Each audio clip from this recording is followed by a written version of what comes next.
A Magical Christmas is Book 2 in the seasonal paranormal and fantasy romances series. Written by Amelia Shaw. Published by Harley Romance Publishing, 2024.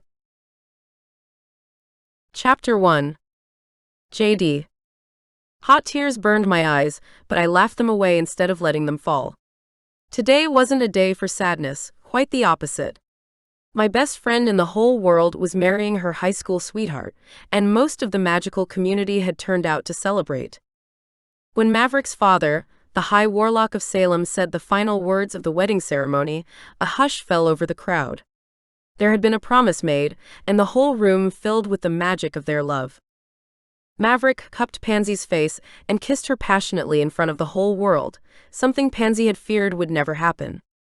The immense crowd surged to their feet, including me, and we all cheered for the happy couple. The newlyweds turned to face us and held up their hands in a show of unity and celebration. They'd made it. My beautiful friend had a smile that could outshine the sun, and I couldn't blame her. She looked truly amazing. Her dark hair had been magically colored to include pink and white highlights, which went with the theme of the wedding. Flowers covered her from head to toe, making her look like a real-life fantasy princess. Tiny rosebuds were woven through her hair and twisted across her bodice, then trailed down her long skirts. Even her wedding dress was a pure soft pink. She was Pansy perfect. Still holding hands, Maverick and Pansy ran down the aisle together and into the reception area behind us. We followed behind them as a large group, filtering out into the huge ballroom, filled with tables, flowers, and music. I stopped in the center of the room and stood still, absorbing the beauty and wonder all around me. I was still looking for my own man, my own happily ever after. And a pervasive loneliness that came with the absence of love ate away at me every day, to the point where I struggled to push away. But not today. Today, I was filled with nothing but pure happiness for my dearest friend. She deserved this love more than anyone I knew. And I was thrilled to find out I'd been seated at the family table, next to Pansy's mom and dad. I wouldn't have to deal with my parents, who'd mercifully been placed toward the back of the room, or any of the power-hungry warlocks who'd been flown in from the London head office. I was done with warlocks and most witches for the most part, though Pansy's parents were the exception. So, how was Australia? I asked Pansy's mom, Mary, after I'd sat down beside her at the family bridal table. She was watching the newlyweds dancing happily on the dance floor, to the music playing softly around us. She turned toward me with a big smile. Oh, it was amazing. It was all sandy beaches and lovely people. There was not a lot of magics, of course, but we weren't looking for other witches or warlocks anyway. No, unlike my parents, Mary and Stephen didn't have a lot of power or magic. They lived their lives similar to the way most humans did, and were so much happier for it. Pansy's uproarious laugh caught my attention, and I looked toward the dance floor again. Damn, they were perfect together. Do you know where they're going on their honeymoon? I asked. Mary poured herself a glass of white wine and took a sip. Hawaii, I think. But Maverick's got money and magic aplenty, they can go anywhere they like. I raised my eyebrows at her. That sounds a little bitter, Mary. Mary shrugged. Yeah, maybe. But Maverick broke my girl's heart in high school, and I'm not sure I've ever forgiven him for it. He wasn't there to see the pain he caused. I was the one left to help Pansy pick up the pieces. My heart went out to her for putting on a brave face, despite harboring anger towards the man who was now her son-in-law. I made a mental note to speak to Maverick about that in the near future. I put my hand on Mary's arm, loving her even more in the moment of honesty. Well, I've done a little scrying on their future, just for my own peace of mind, and for what it's worth. I'd encourage you to let that one rest, Mary. These two are going to be happy for a very long time to come. Mary stared at me with unshed tears glistening in her eyes. Really? She asked, her tone one of genuine hope. I stood up and pulled Pansy's mom into my arms for a big hug. Really? You don't have to worry. Our Pansy's going to be okay. The past is in the past. Mary hugged me back tight, clearly relieved. I held my tongue on offering further details. Mary and her husband Stephen didn't have a lot of magic between them, but they had a great earnest love. Their daughter would truly have it all, but I wasn't sure that was what Mary needed or wanted to hear. Pansy and her children would have magic, great magic, and they would have money. But most importantly, they would have more than enough love, certainly more than I'd ever known, and that was all her parents had to know. Mary pulled back to sit down and dab her face. I sat with her, magicking up a cocktail for my very single self. I was crying today. No matter what. And what about you, Jaydy? Mary asked, reaching for the warm fresh bread rolls. What does your future hold? I took a sip of my espresso cocktail, then set it on the white linen tablecloth carefully. I honestly don't look into my own futures anymore. It's too depressing. Not to mention they changed all the time. And I couldn't cope with feeling hopeful, then having those hopes dashed. It hurt too much. Mary changed the subject without missing a beat. Well, what are you doing for Christmas? It's only a few weeks away now. I pressed my lips together. My parents didn't really do Christmas, and it had been a good many years since the festive season for me had been more than a day or two work-free paired with lots of wine. I don't know, actually, I answered elusively. Mary's gaze slid sideways as she reached out and touched Stephen's arm. We did one magical thing on our last trip, didn't we, honey? Stephen, a balding warlock with beautiful blue eyes, smiled at me. Oh yes. I waited for them to reveal all. When they didn't, I laughed. Well, are you going to tell me? Stephen gave Mary a pointed look. She turned back to me, her gaze bright. We went to the North Pole. I shuddered at the very idea of all that snow. Oh. Was it freezing? Mary's laugh was like a tinkling bell all around me. Oh no. We met Santa, actually, Stephen said matter-of-factly. Though he prefers to go by Nicky. I laughed again and took another sip of my martini. But when I looked back at Stephen, it was obvious he wasn't joking. You're serious? Absolutely, Mary answered. We have his coordinates. He told us to send a friend or two that we trusted. If you don't have any plans, maybe you could go visit with him for Christmas?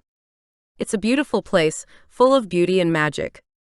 I set my martini down and stared at them wide-eyed. You're serious, aren't you? What's he like?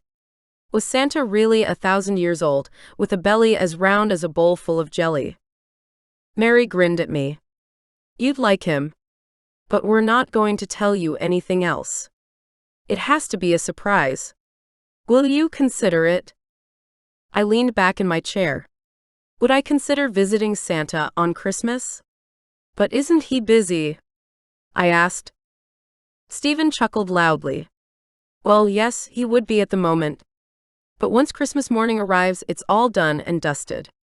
He said he has months of nothing to do afterwards, and he'd enjoy some company. I shook my head. I still can't believe Santa really exists. Oh, he's real all right, Mary said. So please think about it, hun. He doesn't extend an invitation to many people, but we really clicked.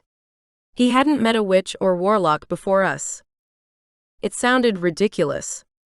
They had to be pulling my leg. But I knew Mary and Stephen like the back of my hand. They'd practically been my surrogate parents most of my life. Well, hang on. I think I brought it with me.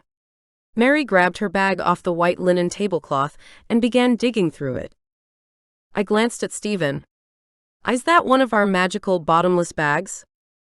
He laughed. It sure is. She'll be lucky to find that card before Christmas Day. Ha! Mary exclaimed triumphantly, brandishing the business card in her hand. I keep my bag organized. You should know that. She thrust the white business card at me. Here. I took it and stared down at the intricate gold print. It simply read, Nicholas. I looked back at Mary, puzzled. What do I do with this? Nicky said that all you have to do is hold it in your hand and wish to be with him. He said that technically it should work for humans too, but with us already possessing magic, it should be an easy trip. I set the card down on the table, a strange tremble of heat passing over my fingers. Then I picked it back up, not wanting to leave it behind accidentally. I really don't know if I believe you too or not. Mary smiled at me, but this time there was a serious set to her lips. The rest of the world doesn't believe in magic, Jaydy. You do. He's as real as we are. I sighed. That's true. Don't lose it, Mary warned. We only have one. I slipped the card into my clutch purse. But I don't know if I'm going to use it or not. Mary shrugged. If you don't, come New Year's, just give it back. I'm sure we could find someone else who'd like a trip to Santa's workshop. Pansy came running over to us, hands outstretched, interrupting the moment. The music around us had changed, a steady bass pulsed through the air, matching the beat of my heart. Come dance with me, she exclaimed excitedly, the joy of her special day infectious. I grabbed hold of her hand and danced the night away with my best friend. Whatever the future held, tonight was for celebrating, and I wasn't going to waste another minute of it sitting down. Chapter 2. Nicholas. Less than 3 weeks before Christmas, and the whole town was a hurricane of activity, especially Santa's workshop. Lists were being read, toys were being made, and electronics were being ordered. There were elves working feverishly, and plates of sugary treats to keep up energy strewn everywhere. I glanced around the room with pride. This was my family business, my father's bloodline, and our legacy. There were moments when I wished for a different existence, of course, but the elves relied on me. And they were my family now. The fairy tales that human parents told their children about Santa and his Christmas gifts were mostly right. They'd managed to guess what I did, and how I did it fairly well. My system of knowing what children wanted, though, and where they lived, was a magic uniquely my own, one that no one possessed on the planet but me. But I didn't have reindeer, and I didn't do the sleigh thing. My elves dashed all over the globe on Christmas Eve using their own magic, delivering presents to all the children in the world. A single present their parents barely noticed amongst all the others.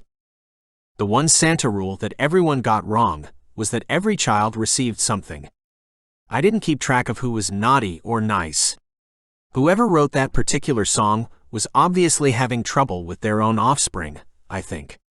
Children were inherently good, and being naughty was just like having a little extra spice in your pudding. It was never a bad thing when the heart was all pudding and sugar to begin with. Thule, my head supervisor, came over to me carrying a clipboard. Santa, we're done with all of the North American children's orders. Wonderful, I said, smiling at him, though the pleasure of this time of year was sometimes a struggle to tap into after so long in the game. Keep up the good work. I'm heading to my room for a quick shower and a power nap. I'll be back in a few hours. Thule saluted. No rush, Santa. We have it all under control. I sighed with gratitude. I know, Thule. And I appreciate you more than I can say. I hadn't slept in more than a day, but the increase in productivity was well worth the fatigue. We were on target finally, so I could afford the break now. My bedroom was down the hallway a little way. Luckily, it was far enough that I'd be able to sleep without hearing the hubbub and action pouring out of the toy room. A groan left my weary body as I pushed open the door and practically staggered into the ensuite bathroom. The stonework on the walls and the floor was dark gray, and the shower was huge. Every Santa renovated their private rooms once they took on the role, and I'd managed to change a bit of my bedroom and the ensuite. Not a lot else, though truth be told, I didn't really want to change too much. My parents had done a great job with the place before they'd passed on 10 years ago. They'd lived together, loved together, and died together. As it was for all Santas and their Mrs. Clauses. Yeah, if they're lucky enough to have one, I grumbled, stripping off my clothes and stepping into the shower. If I glanced in the mirror, I'd see a man who looked 30, but I was closer to 50 human years old. I wouldn't start aging properly until I found the woman I was meant to marry, and we had a child together. Then we'd both grow old as our son grew up. It was the natural way of things, being a Santa. Unlike my father, I hadn't met the woman destined to live and die by my side as soon as I reached maturity. I'll stay young forever at this rate. The shower was deliciously hot and washed the sweat and anxiety of the day away. Closing my eyes, I tried to focus on relaxing enough to be able to sleep, but it wasn't easy. This time of the year meant we were all pulling 36-hour shifts, and everyone was exhausted but filled with adrenaline. Especially me. The elves could go forever on a pack of marshmallows and a good cup of hot chocolate. I've never known how they maintained their enthusiasm, especially since most of them were easily several centuries old. Damn, what's wrong with me?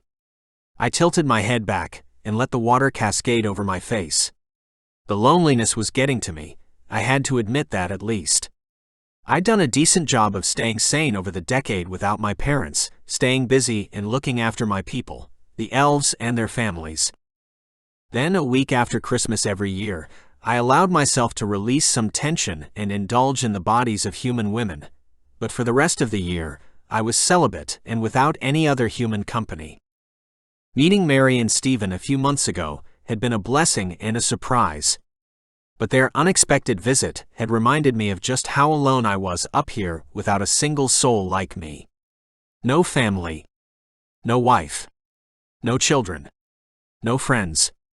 The elves were great, but they treated me like their boss, and they had their own families. I smiled as I remembered meeting the two strangers out in the snowfields, lost and exploring. Mary and Stephen had been a great couple. Funny, happy, and hopelessly in love. They'd been traveling the world together. A warlock and his witch. I turned the water off and dried myself quickly before shuffling over to my huge bed. I needed a break from all this. I needed more. My father had always said that the woman who was destined to be my wife and the next Mrs. Claus would find her way to me. But in the 10 years since my parents had died, Mary and Stephen were the first human types to find their way to the North Pole at all. I didn't leave my kingdom except for a few hours on Christmas Eve, and my 1 week of debauchery post-Boxing Day. So, how was she going to find me? I rolled into my warm bed and pulled the thick blankets up over my nakedness. This time of the year was busy, but we were on top of things. In fact, we were almost ahead of schedule. I should be feeling elated, exhausted, but happy. But instead, inside my heart, there was nothing but turmoil, loneliness, and regret. I wanted to see more of the world, and perhaps it was time I did. Once the Christmas rush was over, I'd make plans to find my Mrs. Claus. Because if she wasn't going to find me, maybe it was time I went looking for her. I closed my eyes and settled my head against the pillow. Where should I start my journey? I wondered. Somewhere like northern Canada, where the temperature would be freezing, but the people were friendly. She'd acclimatized to the weather here, well at least. Or perhaps somewhere like Australia. This time of the year was hot, and everyone was on vacation. Sunny beaches and gorgeous women? Yeah. I could do an Aussie holiday. I smiled to myself as I let exhaustion finally tug me into sleep. My options were limitless. There was nothing to stop me. It was high time I stepped up and grabbed the life I truly wanted. Jaydy. I finished up work a few days before Christmas, then it was time to get organized for the big day. My parents were still coming, despite my misgivings and pansies, confirming we were still on for lunch. Thanks to my magic, I didn't need to shop for anything except the few ingredients I'd need for casting my spells. And luckily for me, there was only one shop where I could get everything. Pansy's potion shop was the best in town, which was something I'd always been very proud of her for. As I rounded the corner, I was relieved to see that her shop was open and filled with people, as always. I pushed open the door with a wide grin, not surprised to see the woman herself manning the desk. Pansy lifted her head from where she stood, immediately recognizing my presence as she finalized noting something down in her ledger. She caught my eye, grinning broadly. "Hello, stranger," she said cheerfully. I wandered through her store, closing the distance between us, happiness filling up my lonely heart. "Welcome back. How was Hawaii?" I inquired. Pansy and Maverick had returned from their honeymoon only a few days ago, yet I wasn't surprised to see that my friend was already back to working like her usual self, post-wedded bliss. Oh, it was amazing, Pansy gushed, wrapping her long hair around itself and piling the mass on top of her head in a stylish and casual messy bun. It was so warm, even at this time of year. Lucky duck, I said, hugging my sweater tighter to my body. It was only 50 degrees here in town today, and yet when I'd checked the weather in Hawaii a few days ago, it had been closer to 70. Can I get you something, hun? Pansy asked, or are you just swinging by for a catch-up? There was a line growing behind me of customers who wanted to pay, so I needed to get out of the way. I stepped to the side. I do actually need a few things, so unfortunately the catch-up will have to wait. Do you need my help? She asked, or? No, I waved my hands at her, already stepping out of the line. I know where everything is. I'll be back in 10. I let the other women behind me come forward with her armful of purchases, and went for a wander. Pansy was smart and had a mind for business when it came to public holidays. She always bundled up popular ingredients to make the buying experience easier and faster for customers, as well as more profitable for her. This month, she'd bagged up ingredients for cooking potions and common recipes kits for Christmas feasting. I needed exactly those types of ingredients for my lunch, but I didn't bother to hurry. I didn't have children waiting for me at home, or a million presents to buy. So I took my time and leisurely wandered around Pansy's shop, enjoying the lack of Halloween paraphernalia and the familiar scent of cinnamon in the air. The ingredients I needed for my spells were easy to find, and when I finally ambled back to the front desk, Pansy was just closing the cash register again. I put all my desired purchases up onto the desk and pulled out my credit card. You know the High Witch doesn't usually work, right? I teased. Maverick was the son of the High Warlock of Salem and would inherit his title with time. Once Pansy had married Maverick, she'd automatically become the next High Witch in waiting. A position coveted by almost every witch ever. Pansy rolled her eyes at me with a good-natured smile. Don't you start. Uh-oh. What do you mean? What's been said? And who do I need to beat up for you? If it's Maverick, I can take him. And I could. He was powerful, but I fought dirty when I needed to, especially when it came to protecting the few people I loved. Pansy started ringing everything up and packing my ingredients into a brown paper bag embossed with a festive holly symbol. Oh, it's everyone. Maverick's parents and all the town folk that I've been talking to. They all think I should just stop working, sit down, put my feet up, and enjoy being Maverick's wife. But what would I even do with my time, Jaydy? You know my little shop has been my lifelong dream. A question no other woman in all of Salem would have ever asked herself. I had to laugh at Pansy's authentic frustration. See, this is why I love you. The main reason everyone in this town wanted to marry Maverick is because it would mean unlimited power and money for them. Whereas you married him for love and now you're back working. By yourself. Again. She flitted her eyelashes at me. Well, I have hired a couple of local girls to help me. Just on weekends, and stuff to make life a little easier when it's busy. I clapped my hands.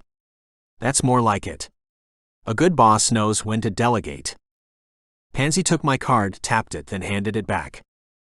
I narrowed my eyes at her. Receipt. She tore it off and shook her head, sliding the receipt into her cash register. Nope. You don't need it, she assured me. She was too generous for her own good. Pansy. I hope you charged me enough to cover the cost of everything. She grinned at me. Of course I did. Bullshit. You're generous to a fault, you know that? Not one for compliments, Pansy waved her hand dismissively and changed the subject. So, what are you doing for Christmas Day?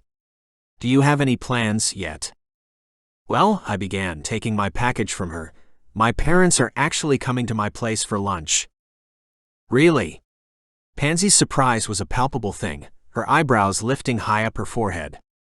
I couldn't help but giggle at her response. Yeah, I know.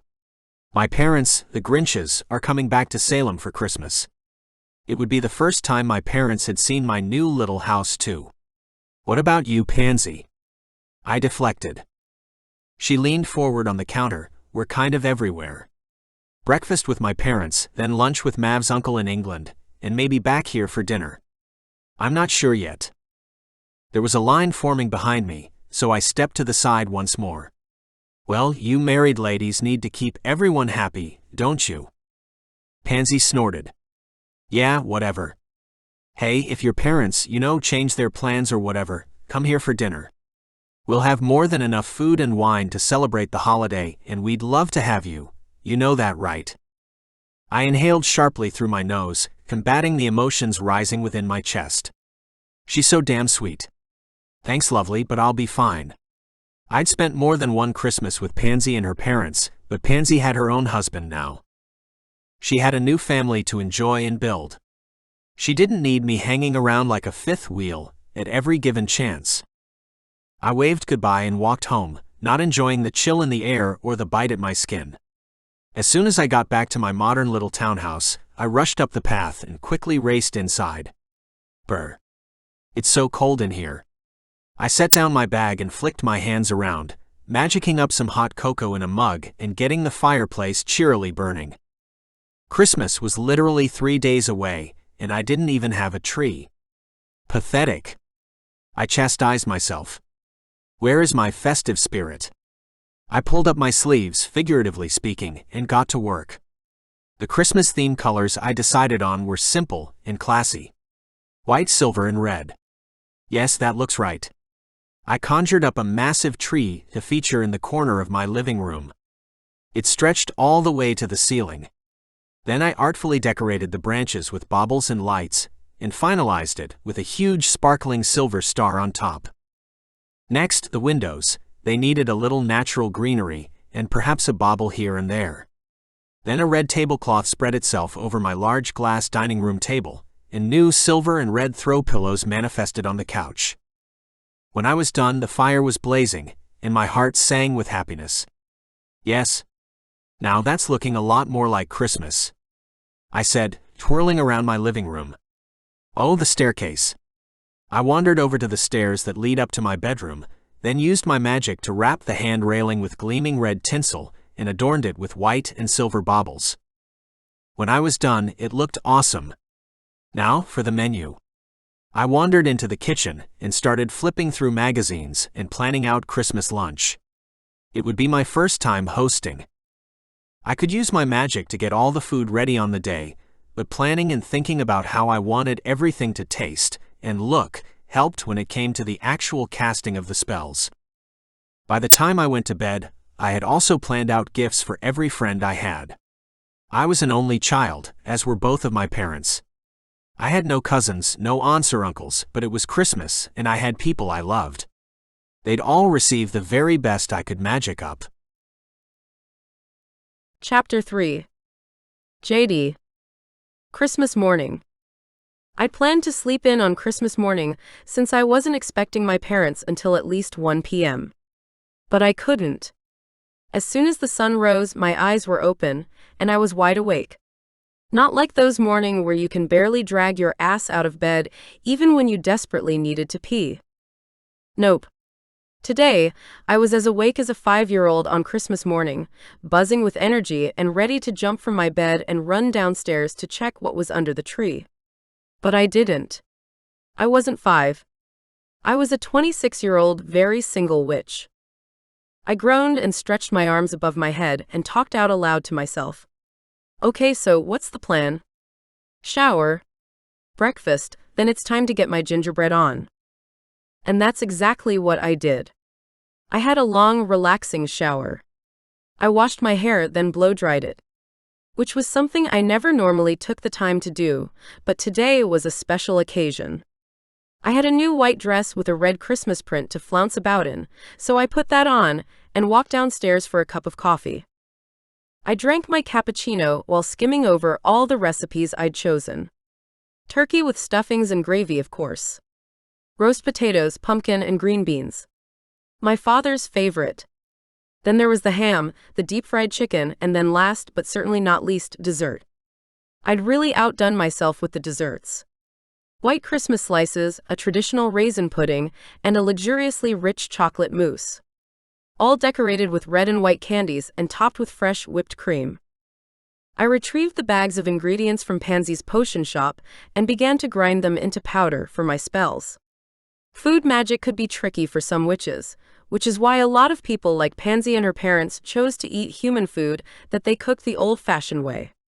But thanks to my parents, I had a lot of magic at my disposal, so I could create and cook pretty much whatever I wanted with ease.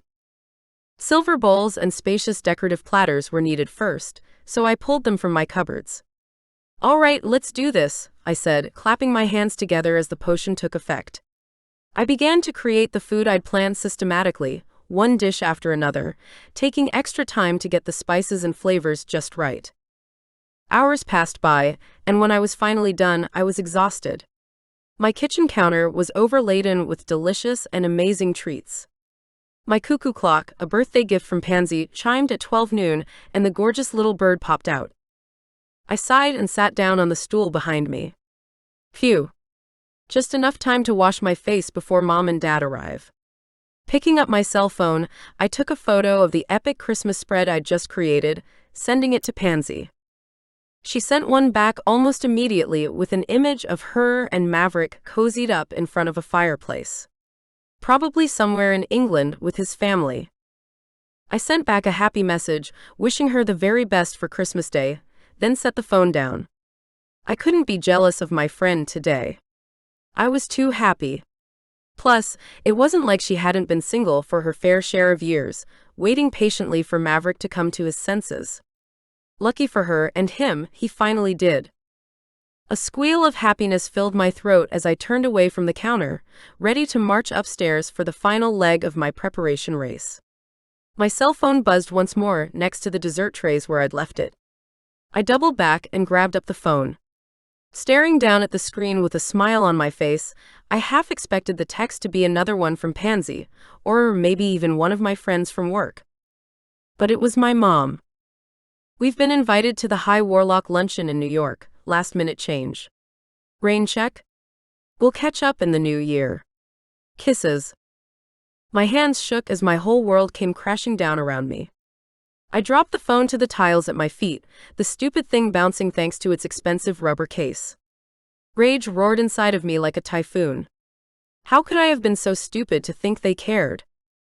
I swiped my arm out in blind frustration and knocked the pudding flying to the ground. The silver bowl clanged loudly in the room as the dessert spilled out, creating a mess. But that wasn't enough. I was still so furious I could scream, and my stupid Christmas lunch was just sitting there, mocking me in all its perfection and glory. What a waste. What a goddamn fucking waste. Arg.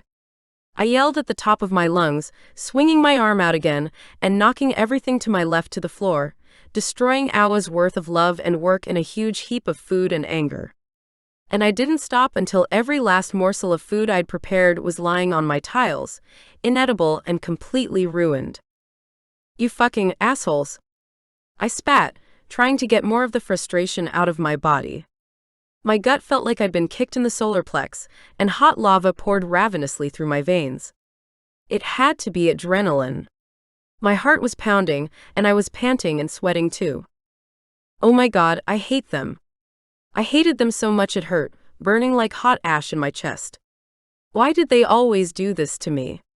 I swept my hair up into a messy bun, then walked out of the kitchen, carefully stepping over all the food. I didn't want to slip and fuck up my back.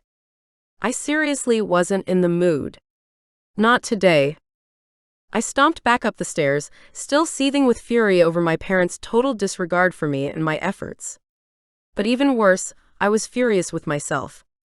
What else had I expected on a day like today? Nothing. I should have expected nothing. How could I have truly believed that they would change?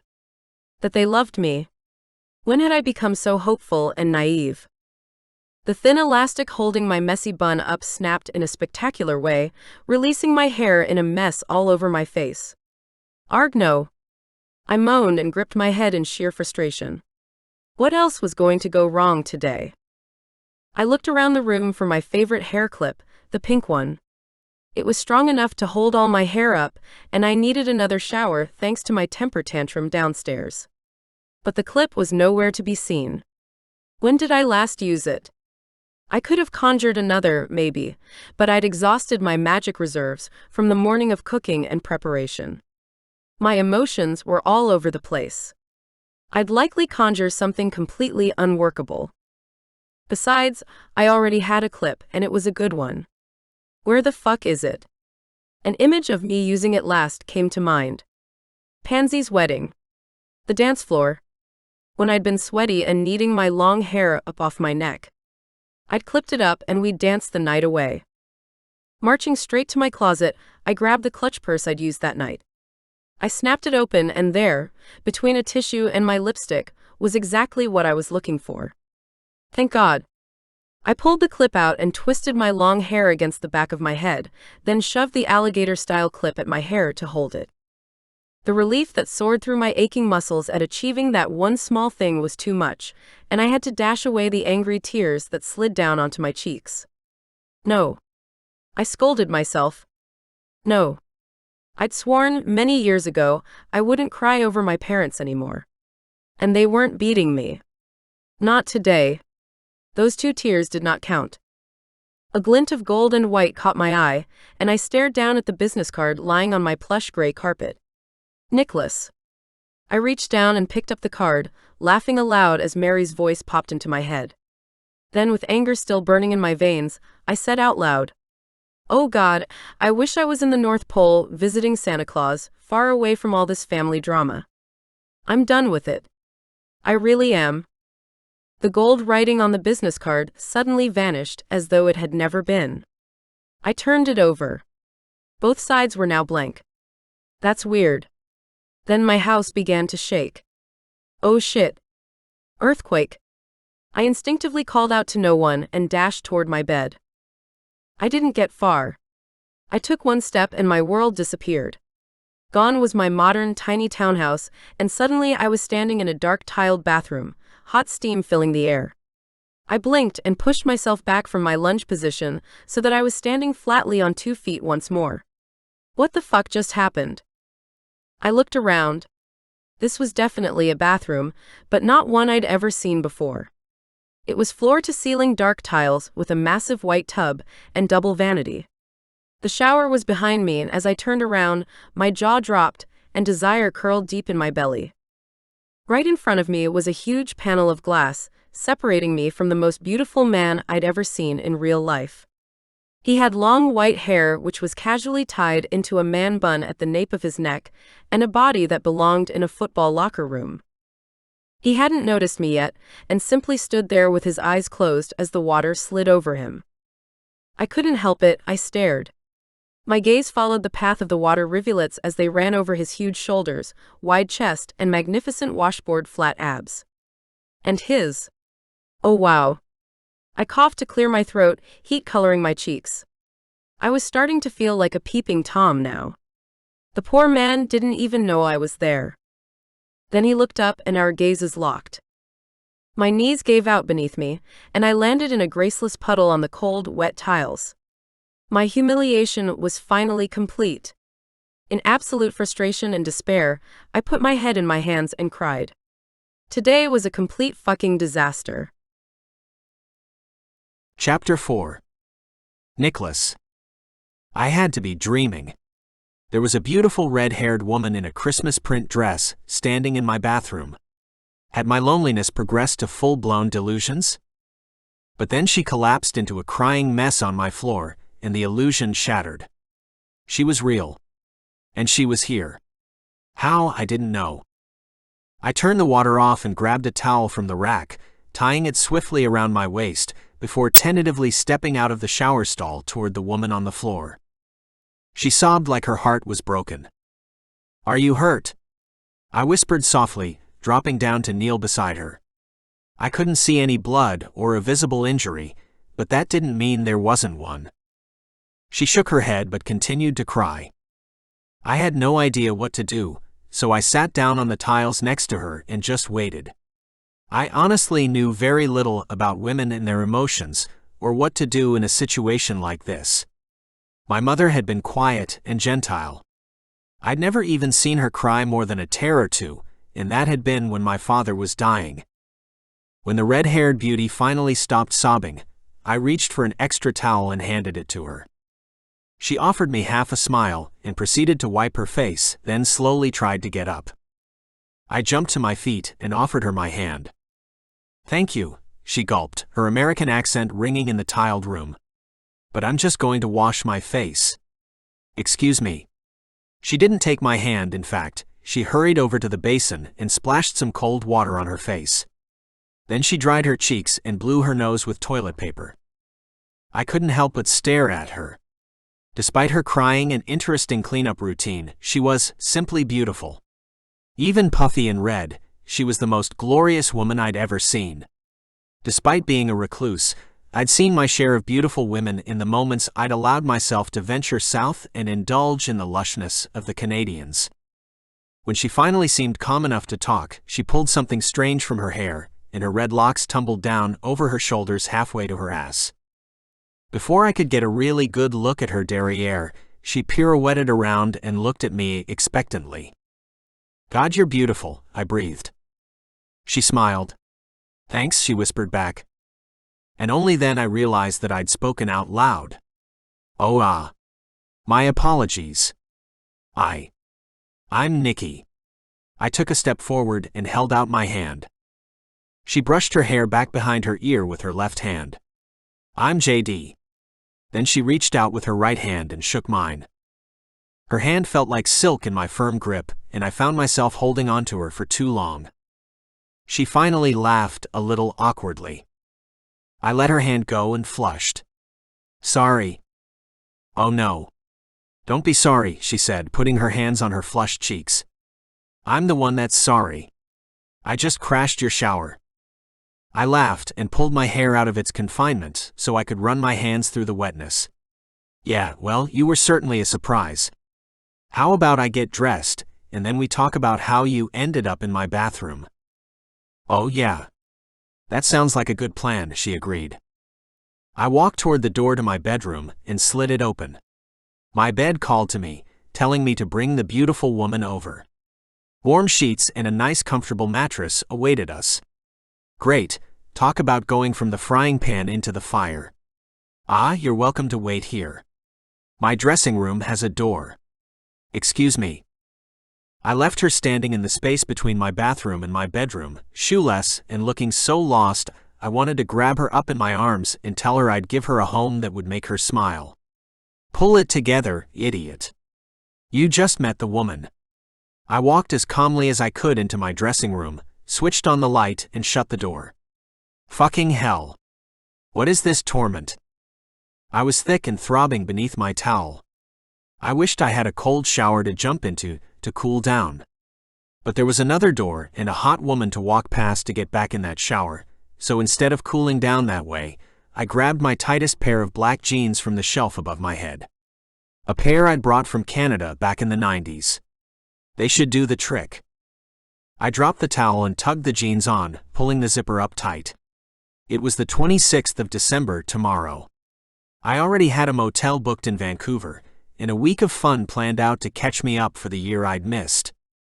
My skin was tingling and hot, so I pulled on a lightweight gray sweater. I had to keep myself covered and cool, or I was going to grab for that siren and hope she wanted me as much as I wanted her.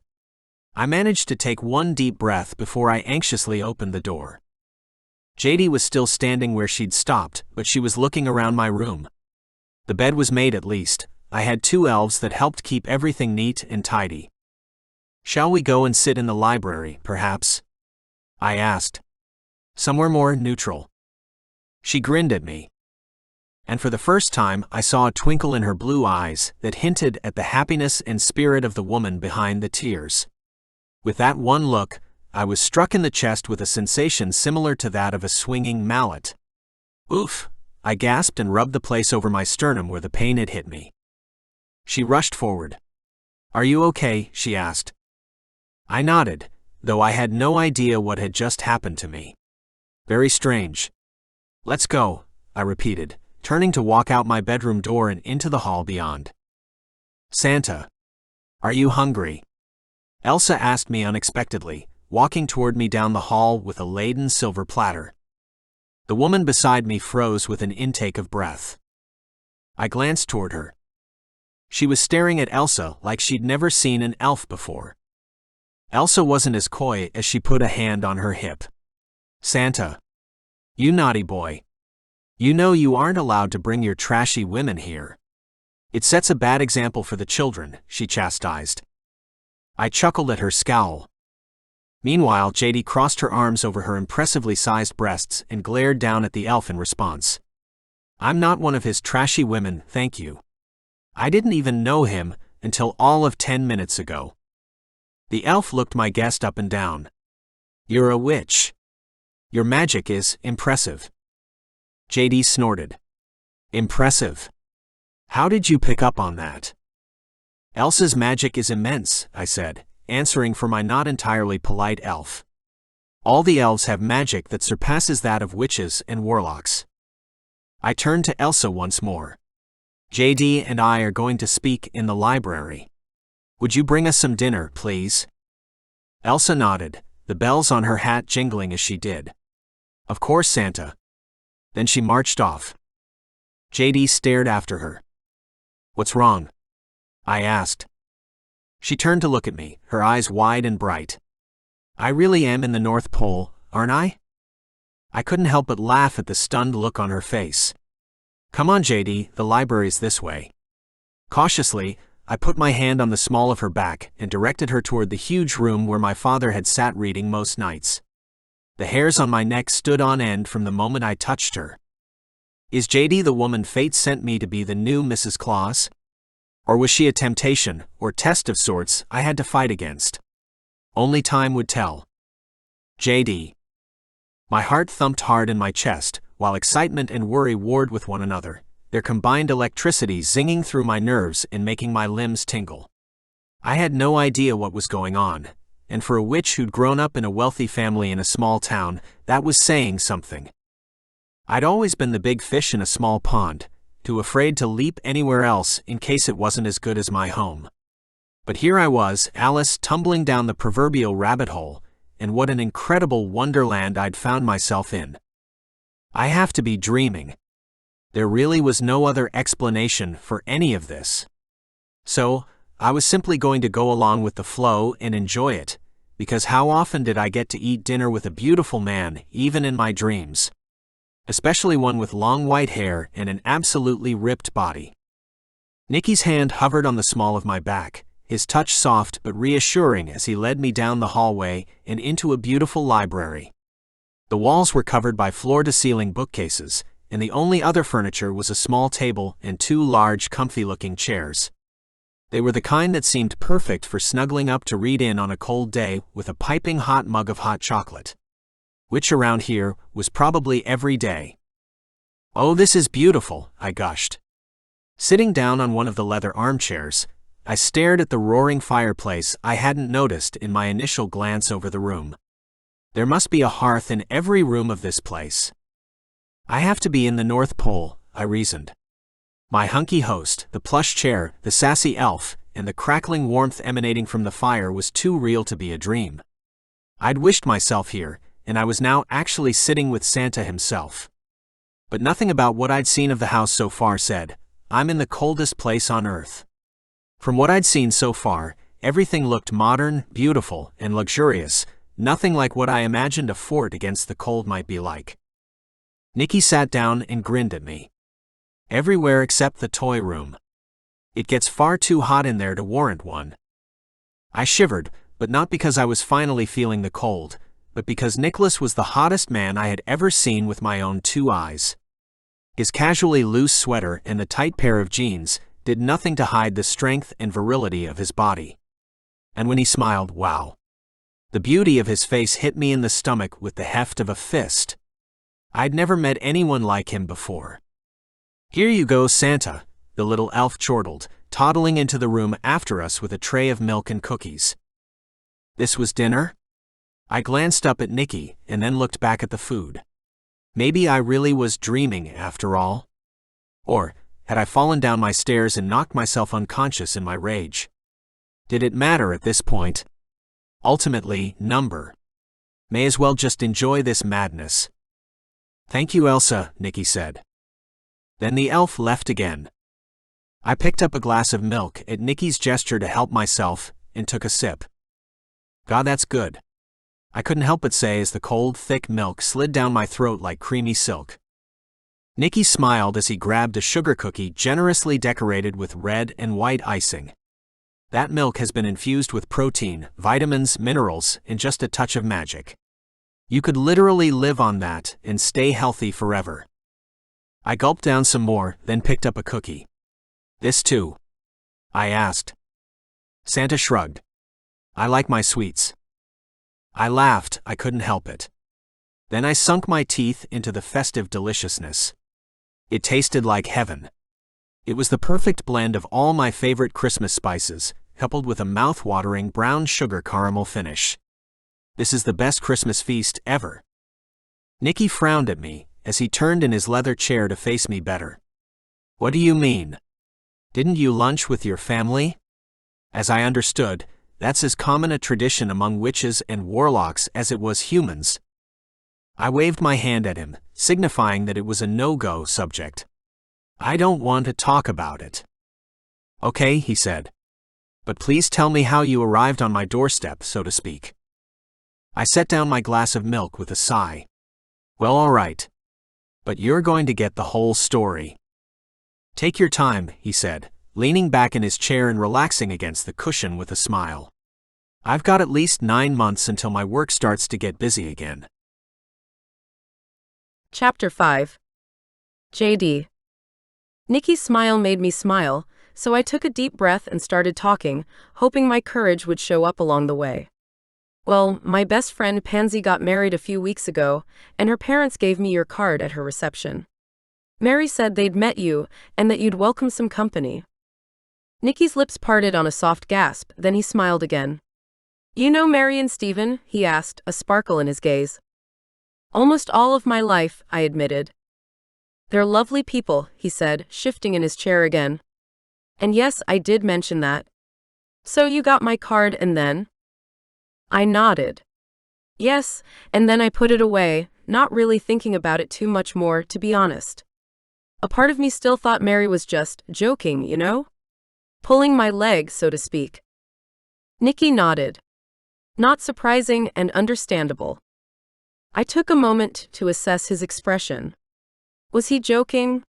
Or did he actually understand that most of the world didn't realize that he existed? When I felt confident he was still intently listening and wasn't making fun of me, I continued. So, then today arrived. Christmas Day, Nicky said, a huge grin spreading over his face. The single best day of the year. I squirmed a little, looking away. Yeah, I suppose. For most people, maybe. But for me, never. Not for you, huh? He asked quietly. I shook my head and munched on another tasty cookie, pushing all the raw emotions down by sheer force of will. No. My parents aren't. Very well, parental, I suppose you could say. And we don't have any extended family, so it's just the three of us. Most of my Christmases have been with Pansy and her parents, or by myself. Which, as an adult, meant a day of drinking and watching movies on the couch, pretending that the rest of the world was just as miserable as I was. So, how did you end up here? He pressed, pushing my glass of milk towards me. Keep drinking.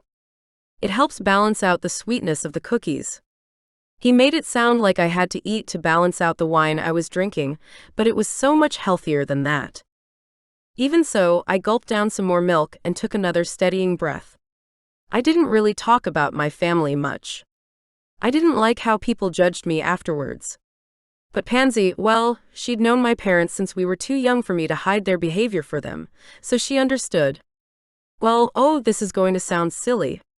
But when things didn't work out the way they were supposed to today, I just kind of said out loud that I wished I was in the North Pole with Santa, and away from all of my family drama. His swift intake of breath had me blushing. I know, sorry. Mary said I just had to wish for it, but I didn't actually expect that it would work. I promise. I was just so angry and desperate.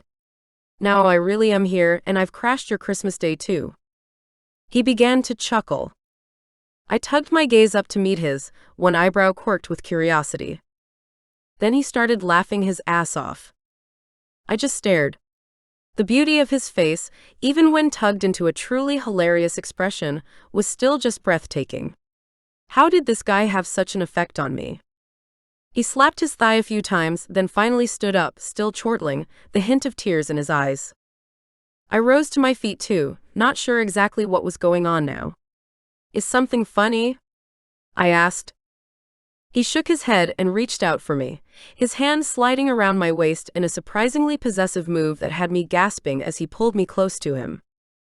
We were so close that his belly was pressed firmly against mine, and I had to push my palms into his chest and arch back so I could look up into his eyes.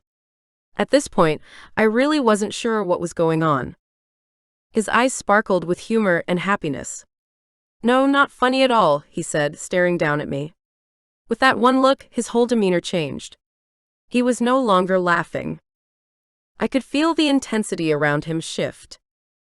His hands tightened on my waist, and my breath hitched in my throat as he lowered his head and brushed his nose against mine, stopping an inch away from kissing me. Did you know that I've been waiting for you to find me? He whispered against my lips. I gulped. You have. I managed to say back. He nodded, clenching his jaw in an obvious attempt to restrain himself. Yes. But part of me never thought you'd come here. I thought that I'd have to go out into the world to find you myself. His pecs were hard and flexed beneath my fingers, and I found myself digging my nails into his soft sweater as the tension between us grew, rather than pushing him away. I wanted him to kiss me so much, more than I'd ever wanted anything. This was the mystical Santa Claus. A magical man that I'd once believed to be nothing more than a fairy tale. So either I was dreaming, or potentially unconscious at the bottom of my own staircase, which still remained a distinct possibility, or I really was the only damn human female in the North Pole, and I had this gorgeous man, Nicky, all to myself. I lifted my chin, bringing my lips closer to his. So close, in fact, I felt his breath against my skin. So, now that fate has brought me here, I whispered, what are you going to do about it? He dropped his head that final half-inch and kissed me hard in response. I wrapped my arms around his neck and closed my eyes, a maelstrom of emotion and sensation wrapping me up and throwing me into the eye of the storm. His tongue pressed against my lips hungrily. I opened my mouth with fiery need. Ah! Oh God! I couldn't stop the moan that rose in my throat when I finally tasted his mouth. The sweetness and raw strength that flowed through his kiss filled me with a desire I'd never known. He groaned and his hand slid down, grabbing my ass and hauling me against his body. I grabbed his head and ran my fingers through his long hair, tugging the hair tie out so I could feel his otherworldly white locks between my fingers. When he lifted his head and pulled away, we were both breathing hard. My cheeks were flushed and heat coiled inside of me, deep in my belly and between my aching thighs. Parts of me were throbbing for him, in ways I couldn't even begin to describe. What are we doing? He whispered between breaths. I swallowed hard. I think the answer's obvious.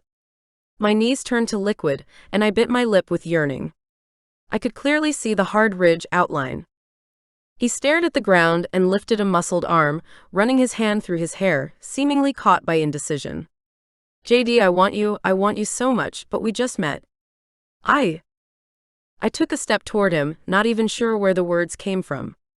I don't care if this is all a dream or an unconscious wonderland, but I can't let this Christmas day be the day my parents broke my heart for the final time. Please, don't stop kissing me, I pleaded. Part of me was still so sure I was dreaming. None of this made any sense. How did it feel so right to be with Nicky? He was almost impossibly hot. Surely too hot to be real. Who ever heard of a young, hot Santa anyway? I was most probably lying at the bottom of my stairs, concussed out of my mind. Pansy will find me later and will heal me.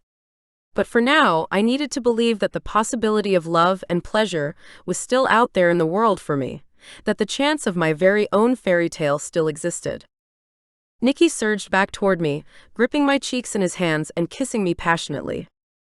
I didn't hold back. I grabbed at his sweater, pushing it up so I could touch his skin and feel that incredible body beneath my hands. I'd seen him in the shower, every delicious inch of him. But feeling him like this was a fantasy brought to life. This time when he broke our kiss and lifted his head, he didn't move away either. "Come to bed with me." I nodded, because there was no way I was rejecting Santa on Christmas Day. Not even my subconscious self would be that silly. Nicky took my hand and pulled me out of the library and back down the hall. I had to almost jog to keep up with his long stride, but a laugh filled my chest as happiness surged through me. I really had to thank Mary for giving me that card at the wedding once I came to. What a magnificent dream this is turning out to be. And I had her to thank for the crazy idea. When we got back to Nicky's bedroom, he shut the door and locked it. Then he turned back around. I was ready for him. I undid the zipper under my arm and slid my new festive dress off, pushing it to the floor. I was left standing in just a pair of black knickers. I wanted to feel him, all of him against me. His heat, his skin, his desire. All of it. The man before me stopped and stared, his blue eyes burning with unhidden desire. When Nicky reached over his shoulder and pulled his sweater off, butterflies took flight in my belly. This was it. The moment I'd been waiting for since I first saw him. "Please, please, please," I begged myself. "Don't wake up yet." Chapter 6. Nicholas. I gave her a soft smile. "Shower?" She shook her head with a playful smirk. "Nah, I've got it." She clicked her fingers, and just like that she was clean again. Magic. I couldn't help but chuckle as I pulled her into my arms. "You're incredible." "Let's lie down," she whispered, tugging me over to my huge bed before pulling back the covers. She came straight into my arms, resting her head on my chest and sighing with a contentment. I shivered internally. I was feeling that same dreamy sense of contentment myself. I wrapped my arms around her as though I'd done it a million times before, and I kissed the top of her head. "Thank you for that." The gift she'd just given me was, in a word, incredible. She chuckled. "You don't need to thank me. It's high time someone gave Santa a gift." I squeezed her harder, not even sure how to respond to that. The women I usually took to my bed didn't care about me. They simply took whatever I could give them, and my satisfaction at having given them mind-melting pleasure was usually enough to get me through the cold nights. But with Jaydy, it felt different. "Hey, can I ask you something?" she asked, her fingertips tracing the pattern of my tattoo imprinted over my heart. "Anything." I sensed more than saw her smile. "What did you mean when you said you'd been waiting for me?" "Oh, crap. Damn. My policy has always been truth above all else, but I don't want to scare you off, Jaydy." Was she going to be like humans that found the idea of fate overwhelming? "I'm up for the truth," she said, still stroking my tattoo. I took a deep breath, then decided to die on the sword. It was the only sure way to find out if she could handle it or not. And I couldn't lie to her. She deserved the truth. "Okay. Well, your magic is inherited, right?" She nodded against my chest. "Yes. My parents are both magical, so I have powers too." "Strong powers if Elsa is correct," I teased her. She thwacked me lightly on the chest. "Keep going." "All right. Well, basically, my parents were Santa Claus and Mrs. Claus. I've taken over his job, like a lot of sons do. When I marry and have a child, he will be a boy. And he in turn will become the next Santa." Jaydy lifted her head and looked me in the eye. "Really? I kind of just assumed you were immortal or something." I laughed, then quickly tried to suppress it as Jaydy bounced on my chest. "Sorry." She smiled and settled down, laying her head back on my chest. "Okay, so you're what, 30, she ventured. Another chuckle escaped me. I look 30, but I'm a fair bit older. I won't officially start aging until I marry and have a child, which is probably how the immortality myth came about. What do you mean? My gut twisted with worry. I wasn't sure I wanted to tell her all the details of the Santa mythology. Because if a Santa doesn't marry, then he stays young forever. She lifted her head again, a confused expression on her lovely face. But isn't that what you'd want? Me? I chuckled. No. Most definitely not. I rolled us over and moved down her body, so my lips were once again within kissing distance of hers. Why would I want to live forever? Alone? Truthfully, all I want is to find the woman who's meant for me so that I can love and cherish her. I kissed her lips, groaning at the perfect taste of her. I wanted more, so much more. And have you found her? Jaydy whispered. I hope so. She twisted and gasped beneath my hands. When I finally plunged from the heavens of my ecstasy and could see again, Jaydy was still in my arms, and for the first time in my life, I realized with a heart-rocking clarity that I finally had something to lose. Chapter 7. Jaydy. My belly shook and shuddered, my pussy clenching as I rode the final wave of my release, but I held on to Nicky through the storm of pleasure as though he was my lifeline. I'd never felt like that during sex before, like my actual soul had connected with another. It made me feel absolutely terrified of letting him go. When his own tsunami of ecstasy subsided, and he went to roll away, I grabbed hold of him even tighter. Nicky kissed my temple and whispered as if to reassure me. I'm too heavy for you. I shook my head vehemently. No. You're not.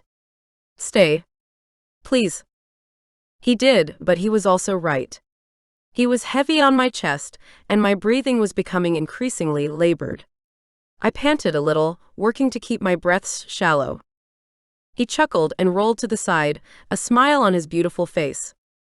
With a regretful sigh, I let him go, because he stayed firmly buried inside me and didn't go too far. What are you grinning at? I pouted. This isn't usually me, by the way. All clingy and stuff. I certainly wasn't one to sleep around, but I'd had boyfriends, and my fair share of a few wild nights. But sex had never been like this. His smile was sweet as he tenderly tucked the hair behind my ear. You're perfect, Jaydy. So stop overthinking this so much and just enjoy the feeling. I nodded and shifted my head to rest more comfortably on one of Nicky's soft, plush pillows. Okay, I'll try. Such wise words. But I had so many more questions. Like, how old was he really? And how long had he been waiting to find the woman he was destined to marry? How would he possibly know who she was when she appeared? And did he really think it was me? Because everything he'd said so far inferred that he thought I was. That in and of itself felt insane. I'd known Nicky for all of a few hours, so how could he know for sure that I was the one?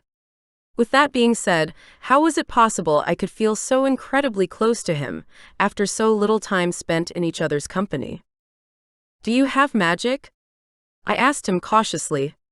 Why do I? I coughed to clear my throat. I feel. No. I couldn't do it. Not yet. He smiled. I do have magic, but I'm not a warlock if that's what you mean. It's different. But yes, it is a sort of magic. I took a breath and tried to work out how I was going to ask this question. Well, it's just that you said you've been looking for your, what do you call the woman you're meant to marry? He raised his head and rested his chin on his hand. Well, my father used to refer to her as my Mrs. Claus. Sometimes I think of her as being my fated love, the same way shifters have fated mates. Shifters? I asked, my eyebrows rising high until my eye muscles felt strained with the effort. Nicky shrugged his massively hunky shoulders. There's lots of fairy tales and myths out there that are real, Jaydy. More than most humans, witches, or warlocks know. I had so many questions, but I yanked my concentration back to the most pressing matters at hand. Okay. I'll leave that for another day. But back to your Mrs. Claus thing. Is she a choice you make? Or is it more like, you'll know her when you see her? He glanced away and shifted his body. I was forced to grip his pelvis hard to keep him inside of me. But he wasn't answering my question, and the gap between us became more and more apparent. Grimacing, I moved self-consciously. He came away from my body and rolled away as if I'd never spoken. Shall we shower? I definitely needed to. Okay. A little crestfallen at his avoidance, I followed him into the bathroom and carefully stepped over the wet tiles until I stood beneath the welcoming hot spray. The whole room smelled like sex, sweat, and Nicky. I cleansed myself quickly and thoroughly, the water washing away the evidence of our lovemaking. Nicky turned on another showerhead and scrubbed himself too, purposely avoiding my gaze. I wasn't sure how I'd fucked up, but I had. And I had to either fix this fast, or I might as well head home to my townhouse. So, do you want me to head home? I asked as casually as I could. I might be able to get myself back, though I've never done a transportational spell that went international before. Some witches could do it. And I had the power, but I'd never tried the spell before and hated to think what could happen if I made a mistake. I might find myself stranded in the middle of the Atlantic Ocean. Nicky's gaze snapped to me. You want to leave? He asked, seeming almost angry somehow. I had no idea how we'd gotten from what we'd shared before to here. Ah, no, but... Then don't, he said, then coughed to clear his throat. Stay. I nodded to agree, but my gut was churning. I really didn't understand what had gone wrong with our conversation. He had been the one to bring up fated mates and his Mrs. Claus, but AASI overstepping? Asking questions about private family stuff? Maybe it wasn't my place to ask such things, and if so, I needed to apologize. Hey, look, Nicky. I didn't mean to pry into your family business. I was just curious, that's all. I never meant to make you feel uncomfortable. His lips quirked up in a smile. I shivered as warmth cascaded over me, hotter than even the shower water. In an attempt to deflect and diffuse the tension of the moment, I made a joke. The next thing you're going to reveal is that the Easter Bunny's real, right? I chuckled away to myself, turning the water off to grab a fluffy towel. When I looked back at Nicky, he was smirking. What? I asked playfully. He's real. Who is? I countered, tying the towel around myself and loving just how big it was. The towel covered me completely from breasts to knees. I could get used to this. The Easter Bunny, Nicky said, switching off his own shower head and walking over to the towel rack. The way he moved was just incredible. Like a big cat, all strong muscles and grace. Damn, he's got the best ass I've ever seen. With concerted effort, I dragged my mind out of the gutter and tried to focus on what the last thing I'd said was. Hang on a second, you mean, the freaking Easter Bunny is really real, like you? Nicky wrapped his towel around his waist, the knot tied low on his sculpted left hip. Yep. And he's 6 foot tall. No way, I gushed, my eyes wide. No fucking way. Nicky walked towards the bedroom once more. It's no lie. I swear. I'll introduce you sometime if you want, though he lives a while away, in a tiny town in Ireland. It's a bit of a trip from here. I followed Nicky, aka Santa Claus in the flesh, back into his bedroom, my jaw slack. I can't believe it, but then I suppose I should. After all, I'm here with Father Christmas after all. Nicky tossed his towel onto a chair and crawled back into bed. JD, I'm honestly exhausted. I had the biggest night of work last night. Would you mind if we go to sleep early?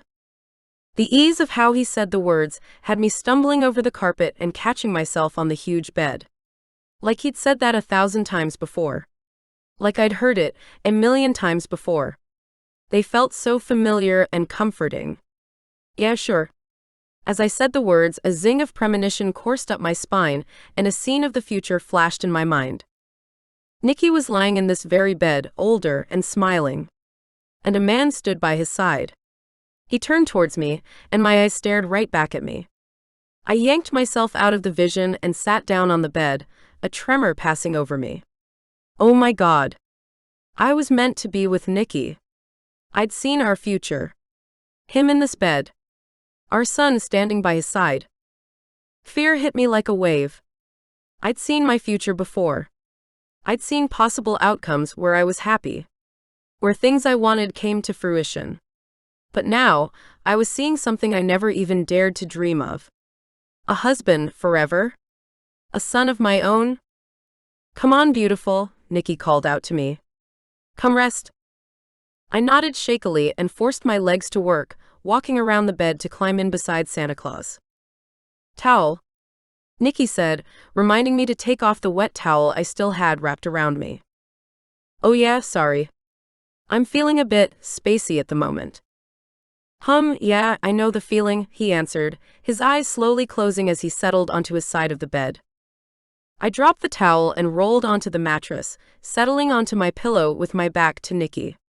My regular, every night sleeping position. Nicky's hand moved over my hip, settling into a possessive hold. That simple action had my heart thumping a little harder with happiness. Part of me had always hoped for love and true joy in this world, while another larger part had always believed I didn't deserve it. Only time would tell which part was right. Chapter 8. Nicky. I woke up with the worst feeling that something was wrong. My gut churned as I rolled away from the soft, warm body in my arms, my temperature too high, my thoughts too negative. Morning, Jaydy mumbled, snuggling towards me. I dropped a kiss on her still sleepy face. Nature calls. Be right back. She nodded vaguely and settled into the pillows, immediately falling back asleep. I slipped out of my huge bed, taking to the floor as quietly as I could so I didn't disturb her.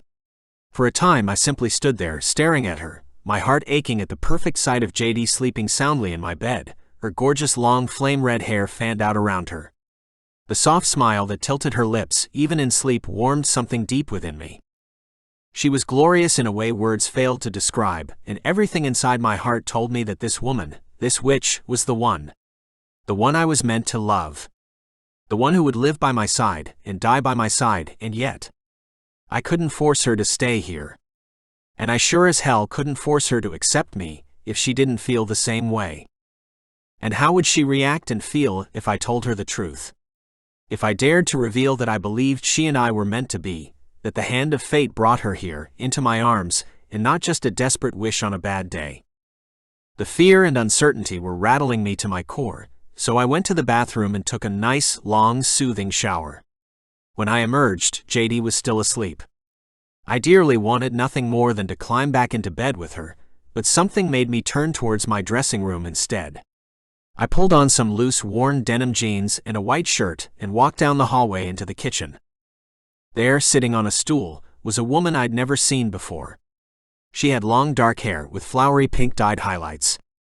She was casually sipping at a steaming mug of hot chocolate.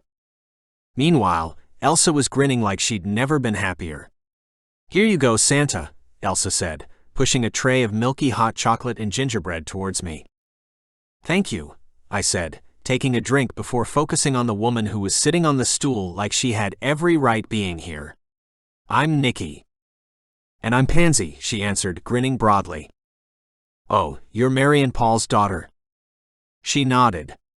Yes. And Maverick's wife. And Jaydy's best friend. I slid onto the stool next to her, uncertainty bubbling up. Well, it's very nice to meet you. I assume Jaydy arrived safely, she asked, pulling no punches as she swiveled around to look straight at me. She had clear, intelligent green eyes and was a very attractive woman. But she didn't get my heart beating hard or make heat weave through my body like it was on fire. Maybe it was because I already knew she was married and unavailable. Because there was no missing the huge glowing gem of a ring on her finger. Or maybe it was because she had just announced she was Jaydy's best friend. But either way, there was nothing reacting inside me. Not even a little flare. Nicky, she prompted. Is Jaydy still here? Oh yes, sorry. I said, realizing that I'd been ignoring her while I worked everything out in my head. Yes. She's still sleeping. I left her in bed. Pansy's eyes went wide, then she tilted her head at me. You got her in bed already? Oh well, damn it. I hadn't meant to reveal our relationship so quickly. But Pansy had caught me off guard, landing in my kitchen like an old friend. Then she grinned at me. It's okay. Don't stress. I'm not judging. I'm just a little surprised, I guess. JD isn't the sort of girl to have casual relationships. I nodded and focused on drinking my hot chocolate, but inside my head I was screaming. This isn't going to be a casual relationship. So, what can I do for you, Pansy? I asked, grabbing a cookie that Elsa pushed toward us. Would you like a tour of the North Pole? She shook her head. No. I just wanted to meet you, I suppose.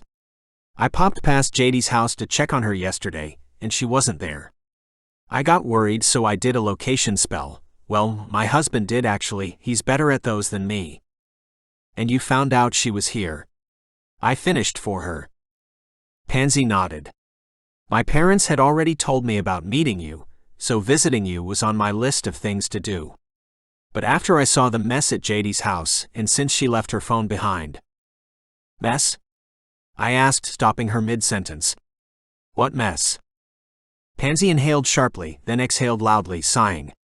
JD was expecting her parents over for lunch. She made an incredible feast and everything. Look. She sent me this pic. Pansy tapped on her cell phone for a moment, then turned the screen around to me. I stared at it in awe. A range of every sort of sweet and Christmas delicacy was proudly displayed on a table or countertop. Each offering was color-coordinated and decorated with a flair that I couldn't even imagine being able to accomplish. That's the lunch she'd planned? I asked, shocked. That's no simple family lunch. No wonder she was upset. Pansy nodded. Yes, and when I didn't hear from her afterwards, I dropped by. And? I prompted, noting that she'd stopped the story, biting into her lips in a way that women seemed to do when they were nervous. Well, it was all over the floor. My eyebrows shot up. On the floor? Pansy cackled out a laugh. I hope you know that a good old-fashioned fiery temper comes with a redhead like JD. I couldn't help but laugh as well, thinking about her wildly trashing her own incredible Christmas feast in a tantrum. I had heard that. Pansy reached out and gripped my hand. But so does a heart, one as big as Texas. So please, I know you're Santa Claus and all that, but please don't hurt her. JD has strength like no one else I know. I've leaned on her more times than I can count. Hell, I owe my marriage to her in some part. I smiled at JD's friend, appreciating the candid and honest insight. But she is also fragile, and has been disappointed by almost everyone who has ever loved her, so please. Just be careful with my girl's heart. I stared into Pansy's green eyes, and I could tangibly feel the bottomless love she felt for JD. But before I could say any more, JD walked into the kitchen. Pansy? What are you doing here? She asked in surprise. Pansy swiveled around and jumped off the stool in one swift motion. Checking on you, of course, she answered brightly. Then she rushed over to JD. JD was wearing a new outfit, something other than what she'd worn here yesterday. A long, elegant black skirt and an emerald green sweater that matched her red hair to perfection. Merry Christmas. Pansy hugged JD tight. JD squeezed her back, though her gaze lifted up to meet mine over Pansy's shoulder. There was a question in those eyes, but I didn't try to decipher it. Not now. I just smiled back. Good morning, beautiful, I managed to say. The girls ended their embrace and walked back over to us. JD, I made you a hot chocolate too, Elsa said, walking around the huge island counter to offer the cheery red mug to JD. My mother's mug. The Mrs. Claus mug. Oh, thank you, Elsa, she said, taking the drink and grinning down at the elf, not understanding the significance of the elf's gesture. Though I'm going to get fat if I keep enjoying treats like this. Elsa snorted as she walked back to the kitchen. You're too thin anyway. JD brought the mug up to her lips and took a big drink, hiding her smile behind the mound of floating marshmallows. Well, Pansy announced, not sitting down again. Now that I know you're safe, I'm going to head back to Salem. Maverick's family has this thing on. She shook her head. New responsibilities, huh? Jaydy asked, her amazing blue eyes sparkling with amusement. Yeah, Pansy said, grabbing her cell phone and a blue gem off the island counter. Maverick's waiting for me, so I'll get moving. See you in the new year, maybe. Jaydy glanced over to me, then back to Pansy. Oh, I almost forgot. I brought your cell with me. In case you needed it. Pansy searched through her patchwork bag and pulled out a phone in a long cord. And the charger, of course. Jaydy grabbed the phone and held it to her chest. Oh, thank you. Pansy turned towards me. So nice to meet you, Santa. I inclined my head towards her. And nice to meet you too, Pansy. Pansy slung the colorful bag over her shoulder, waved once more to Jaydy, then pressed the blue stone to her heart. Then she was gone, vanished into thin air. I stared at the space she'd just occupied. Wow. Jaydy sat down on the seat Pansy had vacated. Yeah, that was pretty cool, she agreed. Then she turned towards me with a look of hope plain as day on her lovely face. So, what are we going to get up to today? Chapter 9. Nicky. I stared at the beautiful woman in front of me, my chest tight and aching in that strange way it always seemed to whenever she was around. She raised her eyebrows in query to accentuate the question she'd asked. I had to shake myself to remember. God, this woman knocks the sense out of me. Today. I racked my brain. How about a tour? Would you like to see the place? Jaydy set down her glass of milk and jumped off the stool, her beautiful eyes sparkling with instant delight. Oh yes, please. I held out my arm and indicated toward the door. She smiled and graciously took my lead, strolling ahead of me. My gaze swung straight down to her ass, highlighted perfectly within the sleek lines of her fishtail skirt like a dream. Last night had been amazing. Too amazing, in fact. But I couldn't dwell on it now. So, any idea where we are going first? She asked.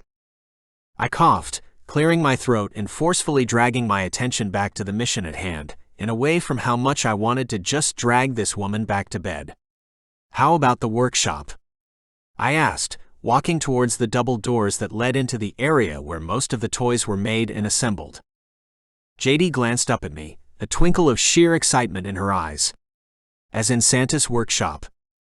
I could tell that she thought I was joking, but instead of wasting my breath trying to explain the truth, I simply pushed open the door.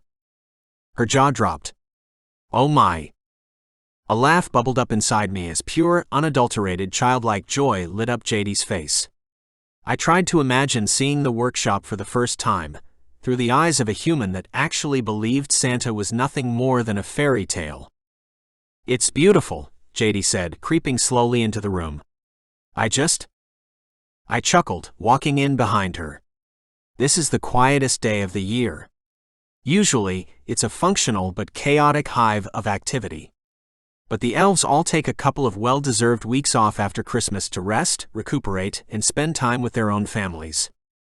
The elves? Jaydy asked softly, running her hand over the workshop benches while admiring the offcuts of colored wood. You mean like Elsa? Yes, but she doesn't work in the workshop. She runs the house. Jaydy continued wandering, circling the bench tops and appreciating all the little things I took for granted. The elf-sized tools, the electronic pads, and the little adjustable steps that put the elves at the right height for their work. I can't believe it, Jaydy whispered again, seemingly lost for words momentarily. I mean, I know you've told me you're Santa Claus and that we're in the North Pole, but this is just... I couldn't help but stare at the beauty of Jaydy's vibrant smile, or the way she shook her head in disbelief and awe at the magic around her. Come see the village, I said, walking toward the back of the workshop and pointing to the largest window. My head spun and my heart was still pumping a little too fast. This is surreal. The heat of my growing attraction for Jaydy made my arms and legs tingle with nervous energy. So I waited, breathing slowly, willing myself to calm down. With a truly genuine expression of curiosity, Jaydy walked over and brushed aside the lace curtains. As she stared out into the village, I couldn't help but glance over. Every curve of her face was a marvel to me. Her cheeks were flushed with heat, and her blue eyes twinkled with good cheer. "I can't believe it," she gushed, a grin stretching her lips. "How many of them live here?" I crossed my arms over my chest and thought about it. At last count the population was about 400, I think. Jaydy was still staring out the window, admiring the beautiful, whitewashed world beyond, when she fired out another question. "And how long do they live?" "Forever?" I chuckled. "No, not forever. But their normal lifespan is on average 100 to 150 years. This your life? It's incredible," Jaydy said, then turned to look up at me. I smiled at her, enamored by her reaction. "Yeah, I suppose to you it would seem that way. But to me, I think you have the incredible life." "Me?" Jaydy said with a laugh, scrunching her adorable nose. "I wouldn't call living in a tiny American town with no family, and only a few friends anywhere near incredible." I raised my eyebrows at her. "Jaydy, you're a powerful witch who could literally live anywhere and do anything.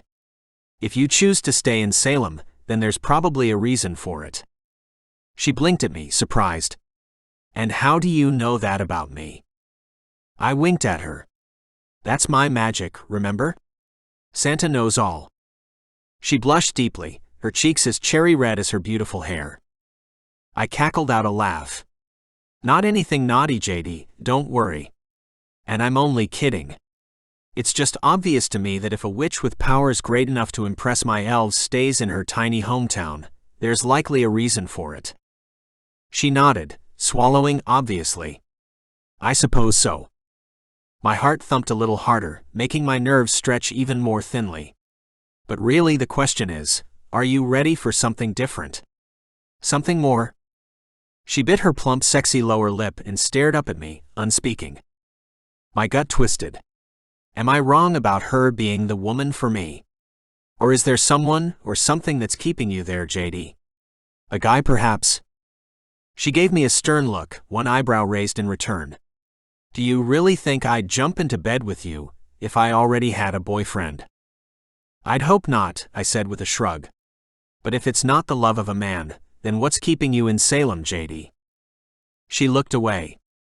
On instinct, I reached out to softly grip her chin and bring her face back to me. I needed to see the truth in her eyes. "I'm not sure," she began. "I mean, I love Pansy, and part of me has always wanted to be near her. She's so different from the rest of the community. She's down to earth, and so are her parents, so I kind of wanted to stay by her parents in case they needed me. They've always been closer than blood to me." I was beginning to understand and see the larger picture here. "So, even though you've always had the magic and power at your disposal to live anywhere, you stayed near the only family who ever loved you." She nodded with a small smile. "And your work?" I inquired, more for selfish reasons than anything else. "I enjoy my work, but really it's the kind of job I could do anywhere. And it's not exactly stimulating," she admitted. I reached out for her hand. "So, is it possible that you might be open to a change?" Her smile this time was mind-meltingly seductive. "Are you offering me a job, Nicky? Because I'm pretty sure your elves have literally got everything covered here." Fear skittled through me, but I pushed through. It wasn't the time to let fear conquer me. Now was the moment for courage. It was time to tell her the truth. The truth sets you free. The only position available up here is the job of Mrs. Claus. Do you think that's something you'd consider? I asked, my heart hitching in my throat. Her swift intake of breath had me hanging with bated breath. Am I qualified for that sort of role? What does it involve? Her eyes widened. I reached for her waist with both hands, sliding around the elastic of her pretty skirt to pull her closer. Well, wanting to live with me forever is probably the only thing that's not negotiable. Smiling softly, she stepped even closer and slid her hands up my chest. Forever's a long time. Are you sure you want to live with me for that long? My own parents don't like being around me. Unshed tears welled in her eyes. Her pain stabbed me like a knife in the chest, and I couldn't stop myself from telling her the full truth. I cupped her beloved face with both of my hands, then kissed her lips tenderly, before lowering my gaze to meet hers. Sweetheart, fate sent you to me. I feel it in my very soul that you're perfect for me. So if you'll have me, I want you to stay. Be my wife. Be my Mrs. Claus. Run the town with your amazing skill and talents, and love the elves as I do. I know you will because I can feel the generosity in your soul. It emanates from you like a rainbow of pure light. You're good right to your core, Jaydy. And I'd be the luckiest man in the world to have you at my side. She blinked, and the tears she'd been trying so valiantly to hold back slid down her cheeks like drops of dew. I used my thumbs to gently brush them away. The smile she offered in return gave me the courage to say what needed to be said. Be mine forever, Jaydy. She didn't answer, not with words. Instead, she pressed in closer, her delicious curves melding into me as she lifted her lips up to mine. With a joy unlike any I'd ever felt in my life swelling in my soul, I sealed my impromptu but heartfelt proposal with a kiss. Chapter 10. Jaydy. I didn't allow myself to consider Nicky's words too deeply. The chance to be the Mrs. Claus? The wife of Santa himself? It was a life beyond imagination and more beautiful than I ever dreamed possible, but more than promises and fanciful futures, I simply needed his love, his roving hands, and his deeply passionate kisses. His words scared me and overwhelmed me in truth, but his actions did not. His strong hands grabbed my ass and hauled me tightly against his muscular, hard body. I gasped into his mouth in playful delight and delicious surprise. Sliding my hands up to the nape of his neck, I pulled the hair tie from his hair, releasing his man bun so that I could run my fingers through his gorgeous white locks. He groaned as I thrust my tongue between his lips, tasting his flavors and finding his need for me was as great as mine for him. My inherent magic reached out for him too, coiling itself around his body, sensual and purring with desire. Nicky lifted his head and growled in response. What the hell is that? Happiness coursed over me and through me at the awe-struck expression on his face. My magic. Nicky shivered despite the heat growing rapidly between us. It's vibrating, he observed with a note of wonder, though his voice was thick with lust. I couldn't help but laugh at his quandary. He wasn't writhing yet, but I could tell that the pleasurable touch of my magic was getting too much for him. He wasn't ready for the kind of power I had at my disposal to play with. Not yet, anyway. So I reined the surge of full-body sensations in and refocused them on his groin, permitting the vivid energy to vibrate between us, triggering a wave of ecstasy between us. I gasped at the tide of pleasure that hit me. Nicky stumbled back, groaning deeply. Oh hell, you can't do that. He ran a frazzled hand through his hair in protest as he tried to regain his bearings. My gaze dropped to his groin once more, where his jeans bulged. I grinned at him, amused by his statement. I could do that all night, in fact, and one day I'd make him come with just the alluring caress of my magic. But for now, shall we go back to your room then, maybe? I suggested, teasing my lower lip between my teeth. He nodded, his cheeks flushed, and extended his arm, offering me his hand. I took it, every inch of my flesh singing out for him. We hurried through the workshop and back along the hallway to his bedroom. Does anyone else live in this part of the village? I asked, not sure what to call this place. Was it a house? Or was it more than that? He shook his head and pushed open his bedroom door. No, beautiful. It's just me. As soon as I stepped inside the room, he slammed it shut behind us and pulled me up in his arms. God, Jaydy, I want you so bad. When it was over, I curled into his chest and sobbed. That was amazing. Nicky. And I let myself cry my heart out, because truthfully, I'd never been happier. We had a real and undeniable connection and chemistry. And that was terrifying. Because any time I had ever experienced even the slightest glimmer of hope in my life, it was soon lost.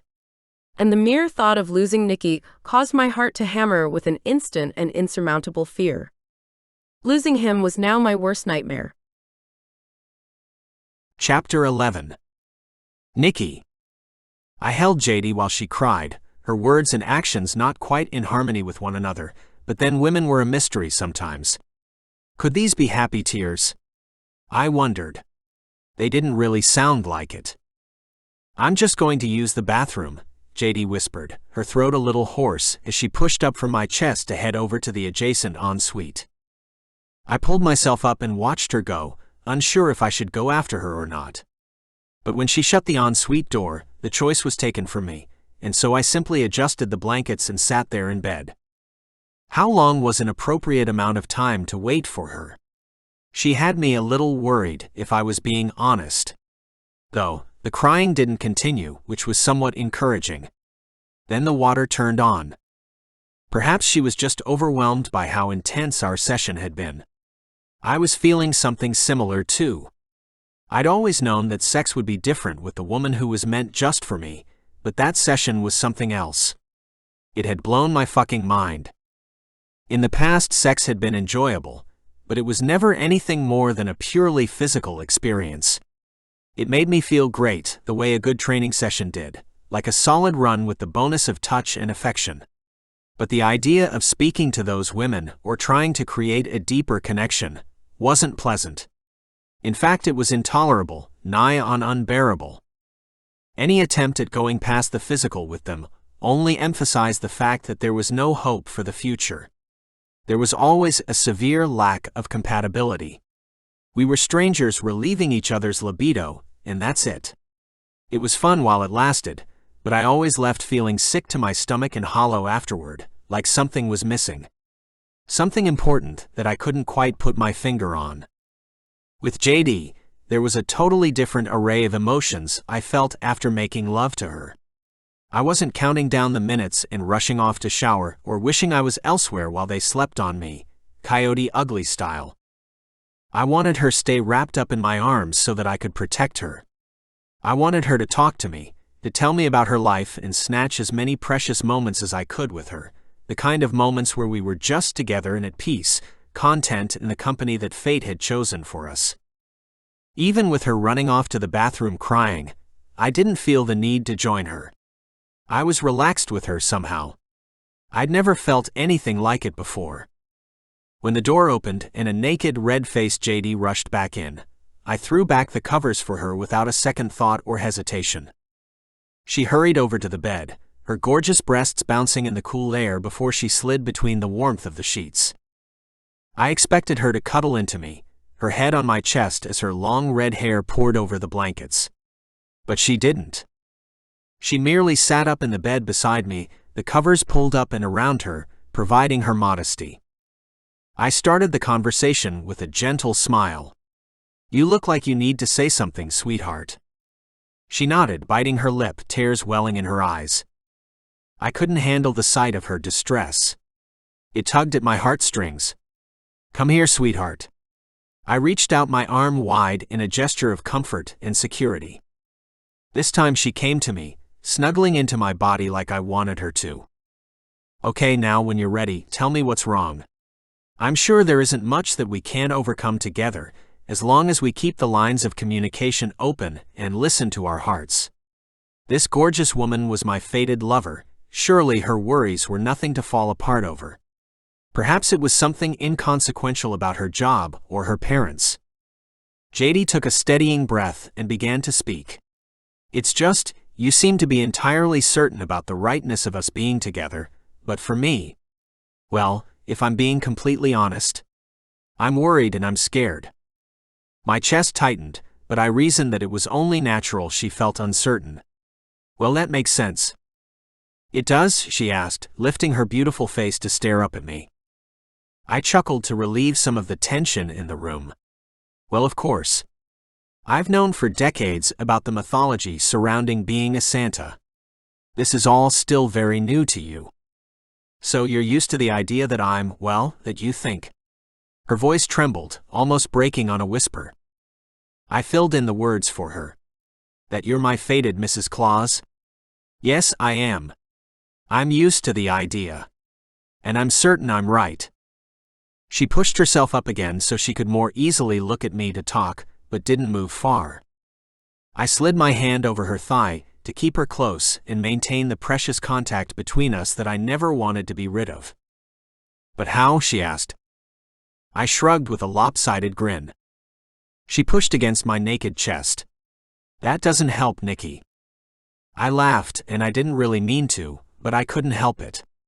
Well, for one, you did exactly what I've always been told you'd do. You literally turned up here looking for me. That's never happened before. Not once. Her cheeks turned rosy and she rolled her eyes flustered. But I didn't know it was going to happen, she argued.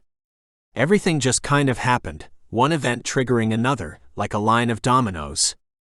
In this case, intent isn't the be-all and end-all, I said. Fate is about things happening the way they're supposed to, whether we fully understand it or not. She nodded, but the worry lines continued to crease her forehead. So, you think this is all cosmically meant to be? That I'm meant to just quit my job? Move up here? And be what? A housewife? A seasonal figurehead?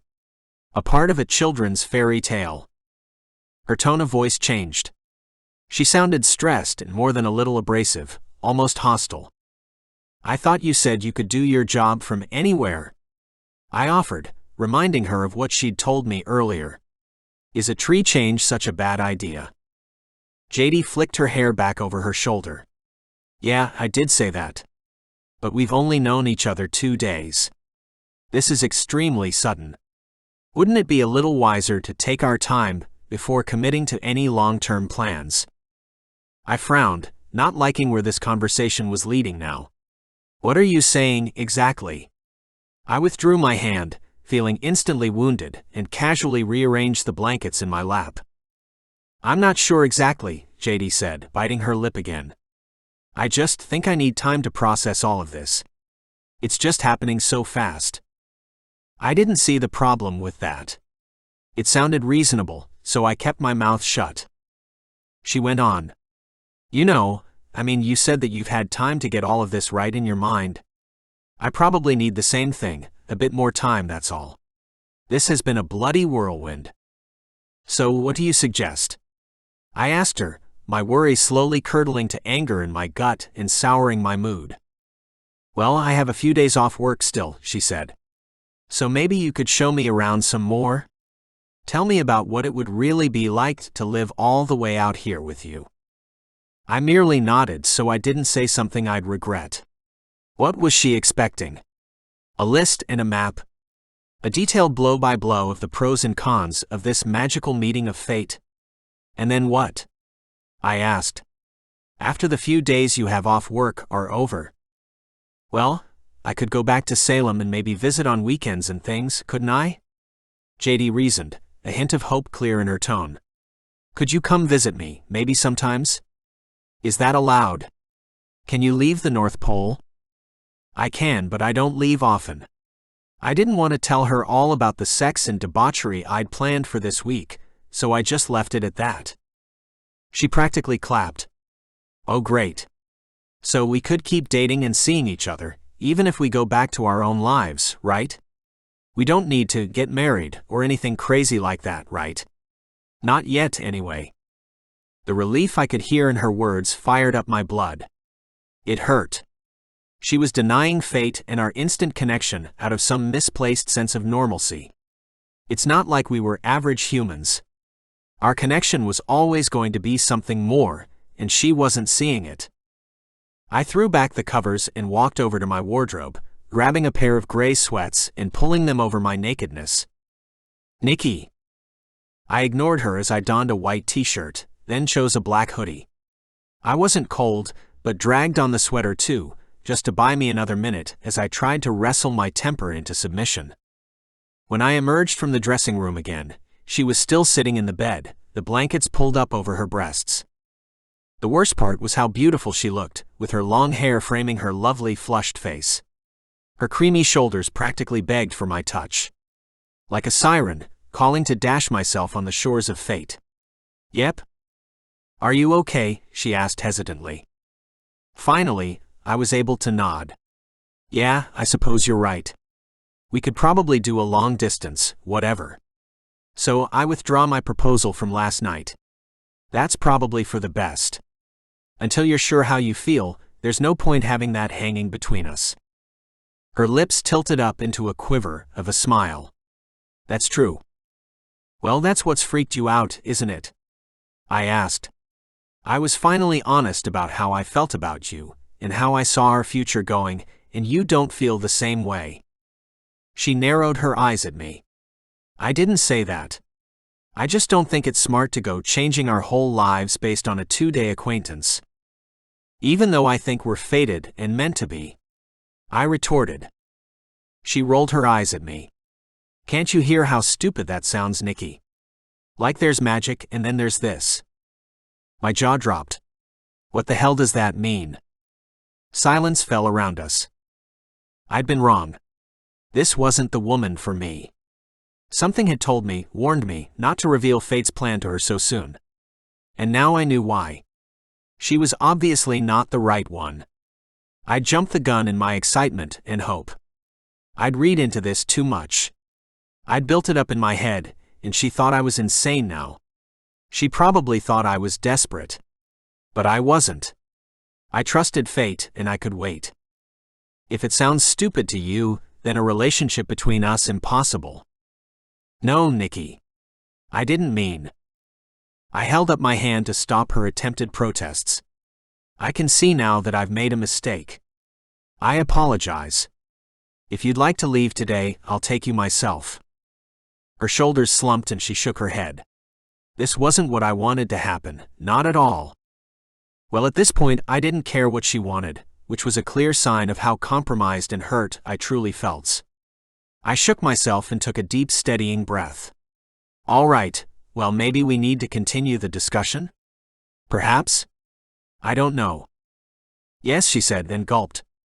Maybe I should have a shower and we could chat over a coffee, or what time is it? I didn't know, and I didn't care. I'll go arrange some dinner. Please have a shower, then we can try and talk again. She gave me a wobbly smile. I bowed myself out of my room. I needed to calm the fuck down. I felt like a bomb ready to explode, and that wouldn't do. It wasn't good enough. I wasn't that person. I would give the conversation a second chance. Maybe in this modern era, a long-distance relationship was possible. Maybe not. But I knew one thing for certain, that throwing Jaydy out now would be a mistake, one I wouldn't be able to rectify if I went through with it. So I walked to the kitchen and focused on my breathing, and not on all the ways I just royally overreacted and fucked that up. I have to at least try and make this work. Perhaps fate did its part, and the rest is up to me. Chapter 12. Jaydy. The room fell painfully silent as Nicky left me alone to shower. I could literally hear my heart beating inside my ears. What should I do? I glanced down at my nakedness and grimaced. Well, I need to get dressed for one thing. I scrambled out of bed and hurried to the bathroom before Nicky returned with food. After that insanely primal and hot session we'd shared, I needed a shower and some clean clothes. Although it was possible to get ready magically, of course, there was nothing quite like a relaxing hot shower to wash away tears and the bone-deep ache of grief. I rushed into the huge shower and turned on the taps. Hot, steamy water filled the huge stall within moments, and I stepped under, face first. Glorious heat rained over my scalp and down my hair, washing away the sweat and sticky evidence of our sins. My body ached in strange places, and as I turned under the shower head, I ran my hands over my breasts and between my legs to cleanse myself. I was tender to the touch, and a foreign well of emotion built up inside of me at the memories that immediately flooded my mind. Being with Nicky was unlike anything I'd ever experienced. Every touch and each kiss was just spectacular. That didn't mean, of course, that I believed in fate or all that stuff he was talking about so ardently. But was I attracted to him? Absolutely. And was sex with him incredible? Without a doubt. I heard movement in the bedroom, my train of thought broken, and my heart leapt. I turned the shower off, dried myself quickly, then used my magic to blow dry my hair and get dressed. I chose a simple pair of figure-hugging black leggings and a long purple top that covered my ass, and added a spangly silver belt that rested low on my hips as an afterthought. I spared the mirror a quick glance, making sure I was presentable enough for the heavy conversation ahead, then bravely stepped out into the bedroom. But TT wasn't Nicky who was laying out dinner on a makeshift dining table. It was a male elf I hadn't seen or met before. "Hello," I greeted him as casually as I could muster, adjusting my belt as I walked towards the feast he'd laid out. "I'm JD." The elf grunted at me. "I'm Curtis. Where's Santa?" I frowned at the curt little man. Curt by name and nature. I think he went to get something for us to eat." The elf groaned though annoyed, which seemed bizarre and out of place for this supposed wonderland. I wondered why my wife told me to bring dinner in here. He shook his head in dismay. "I told her that Santa wasn't meant to bring you women back home." "Me wait, women?" I repeated. Elsa had said a strangely similar thing. Before I could ask another question, Nicky came back into the room with a jug of milk and 2 glasses. His smile at seeing the elf was one of genuine relief. "Curtis. Thank goodness." "Thank you. I was beginning to think we were having protein milk for dinner, again." I stared down at the table, my mouth suddenly watering. The meal laid before us was a veritable Christmas feast, with crisp roast turkey and an impeccably glazed ham. Platters of roast vegetables and boats of gravy and sauces were arranged nearby. Curtis turned towards Nicky, his hands on his hips. "What are you still doing here, Santa?" "I got a call from the Fairmont Hotel in Toronto. They were expecting you to check in at 2 p.m. and called to confirm whether or not you were still coming." I was just reaching for a beckoning fork when those words struck me. I paused and looked up. Nicky was rushing Curtis out the door. "Can you go ahead and just cancel that booking for me, Curtis?" "Thanks." "No, I can't." The elf practically had steam billowing out his ears. "You're meant to be down in Canada meeting new women." Nicky glanced back at me with an apologetic grimace as he walked out into the hallway with the irate elf and shut the door behind them. I grabbed the fork and stabbed at the scalloped potatoes, wanting to taste those creamy, cheesy carbs. I needed the comfort. Nicky finally re-entered the room and slid back over to the table like the weasel he was. I'd fully started eating, with no guilt whatsoever. I'd even torn off a piece of lush turkey meat and shoved it into one of the warm buttered bread rolls and drizzled some thick cranberry sauce over the succulent flesh. "What was that about, then?" I asked, without preamble. Nicky's lips were thin and tight as he crossed his arms over his chest and hunched his shoulders. "Yeah, sorry about that." "Sorry about what?" I prompted, not so much as batting an eyelid at how catty my tone had become. I nonchalantly ripped another bread roll in half and chomped down on the softness, not even tasting it. It was more a shield, something to occupy my hands with, than anything else. Nicky huffed out a big sigh as he hung his head, before he finally dropped his arms and looked me straight in the eye. "I'm sorry that our talk was interrupted. You didn't need to hear about the plans I'd made before I even met you." "Oh, but I do," I said, waving one hand flippantly in the air. My heart was pounding with every breath I drew, and I was struggling to think straight as my fury blossomed. "Tell me what these plans were exactly." The hotel Curtis had mentioned was swanky and expensive. Nicky groaned and tucked some stray hair behind his ear, seemingly buying himself a moment. "The week after Christmas, we all take time off every year. Then after New Year's, it's back to work for the rest of the year." I nodded, trying my best to remain calm and centered. "Okay.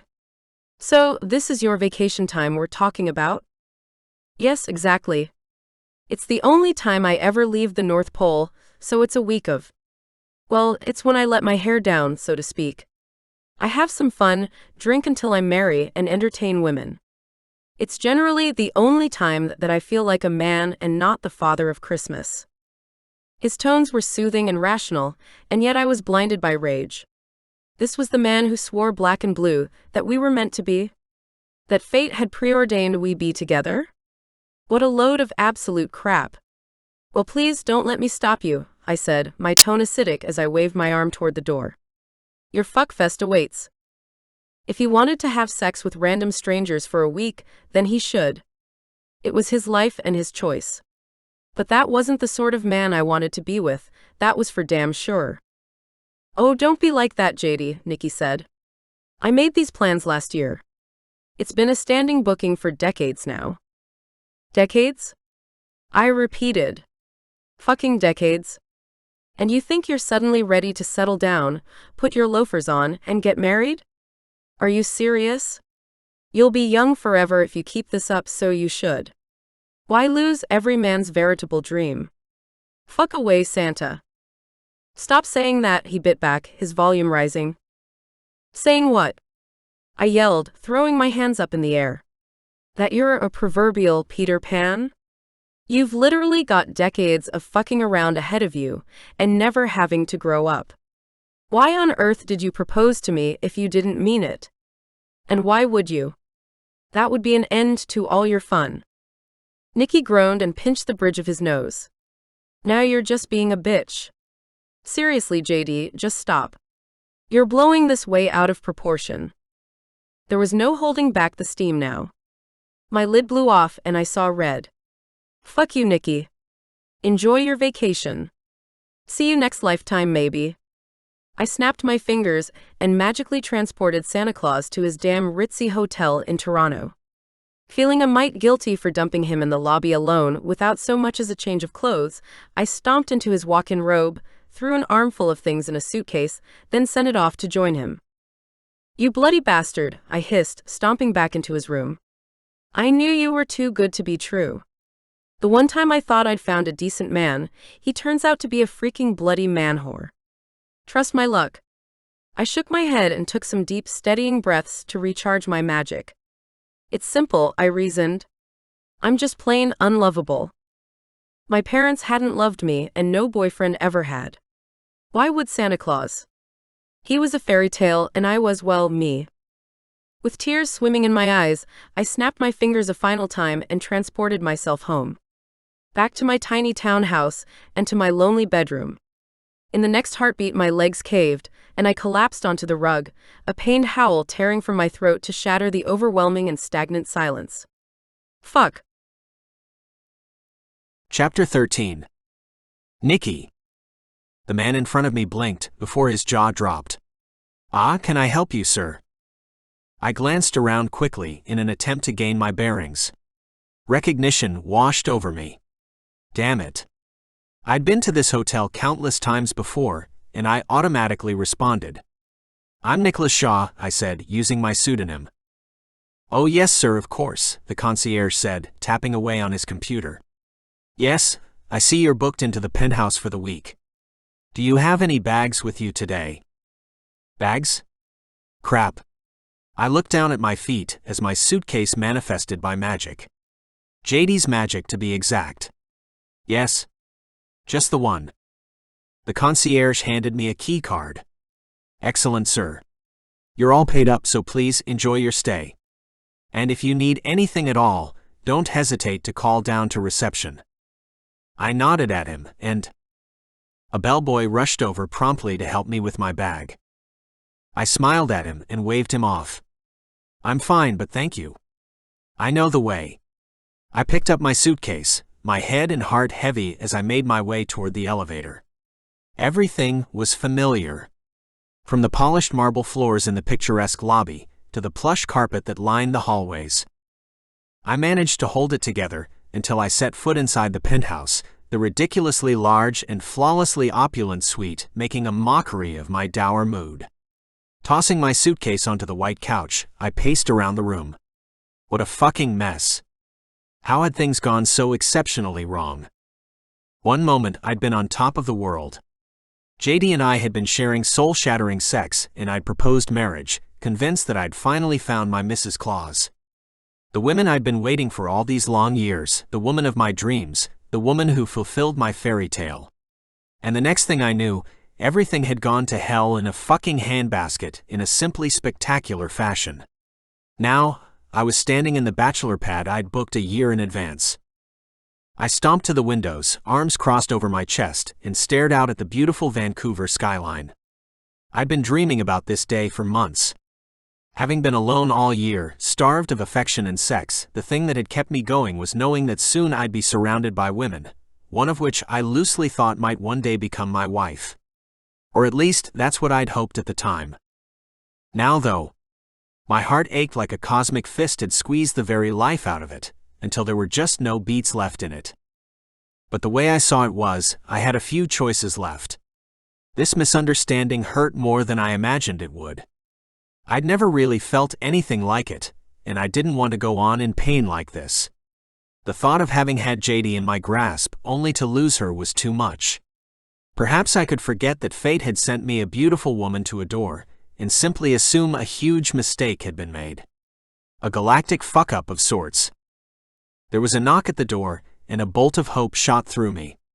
Maybe it was Jaydy. Had she realized she'd made a huge mistake in letting her temper get the better of her, and had decided to join me for a week of fun in Vancouver? Surely she'd like the massive jacuzzi and unlimited drinks. It'd go a short way to diffusing the situation we'd found ourselves in, at least. When I opened the door, it was the bellhop. Disappointment punched me in the gut hard. "Oh yes, James. I was sent up to ask if you needed anything, sir. Tickets to the new plays in town, perhaps. There's a concert on tomorrow night, and our club will be hot tonight. Doors open at 11. I glanced at the clock on the wall, my stomach dropping at the very idea of going out on the prowl for women. My body could probably do it. I was young and fit, and my sexuality had never failed me before, but my heart wasn't in it. "Thanks, James," I said, beginning to shut the door. "I think I'll just stay in tonight. I've had a big couple of days." "Of course, sir," the bellhop said. "Sleep well," he added, and walked away. Shutting the door, I ventured into the master bedroom. I stopped and stared at the huge California king. I'd had so many women on that bed over the years, I couldn't even remember them all. They had been a tonic for my soul, medicine for my lonely heart, and food for my starving body. They'd been what I needed to get through the rigorous duty that was being Santa Claus. But now, everything ached and not in need of another strange woman. I wanted Jaydy, fiery red-headed temper and all. But I couldn't do anything about it tonight, even if I wanted to. I had no transportational power, not like the myths suggested I had anyway. I couldn't tap my nose and will myself back to the North Pole any more than I could magic up a team of reindeer to whisk me away in a big red sleigh. I'd have to call my elves tomorrow and get a flight back. Or something. At this point, I didn't know what the hell I was going to do. My stomach growled loudly, reminding me that I hadn't eaten dinner and I was starving.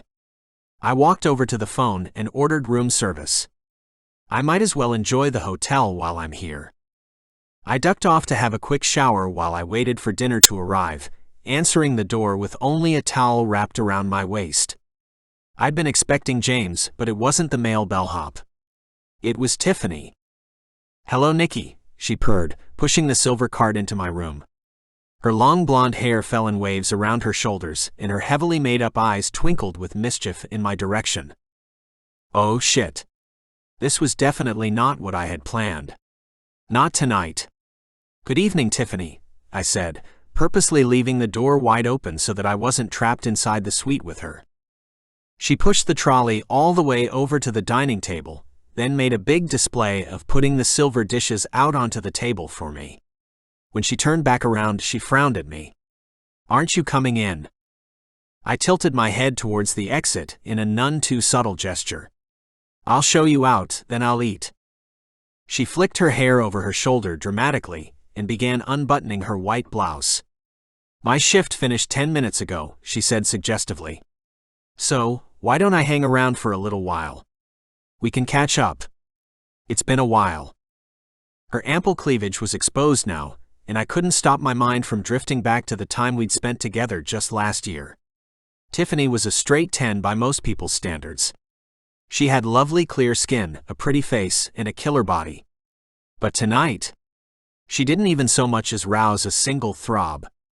I'd been fooling myself to think I could even stay a day in this place. I wanted to go home. This wasn't for me, not anymore. I tasted literal paradise in Jaydy's loving arms, and the last thing I wanted to do was go crawling on my hands and knees through the proverbial desert again, begging for a simple glass of water. It would do nothing to quench the thirst I had. "Thanks for the offer," I told the young woman who worked in the restaurant downstairs, "but I think I'll just head to bed." She put both hands on her hips and widened her stance. "I'll join you." I dropped my head and groaned. I didn't want to be cruel, but Tiffany clearly wasn't taking the hint. "I'm going to sleep. Please go." She hurried over to me, not to leave, but to place her hands on me. Her nails raked over my bare chest, and I shuddered, stepping away from her. Her touch felt so wrong that I couldn't bear it. "Nicky, is something the matter?" She pouted, leaning towards me again as if I were simply pussy shy. "I've been looking forward to you visiting again all year," she emphasized. I sighed and pushed open the door as far as it would go. "I'm not here for that, Tiffany." "Sorry," I added curtly. She hurried to button her shirt up once more, her eyes flashing in hurt and defiance. "What's wrong? Do you fancy men now or something?" she snarked, as if she'd never been turned down before. I snorted out a laugh. "No. I'm getting married, actually, and trust me on this. My fiancé wouldn't take kindly to this little tête-à-tête." Tiffany's glare would have torn shreds off a lesser man, but I wasn't fazed.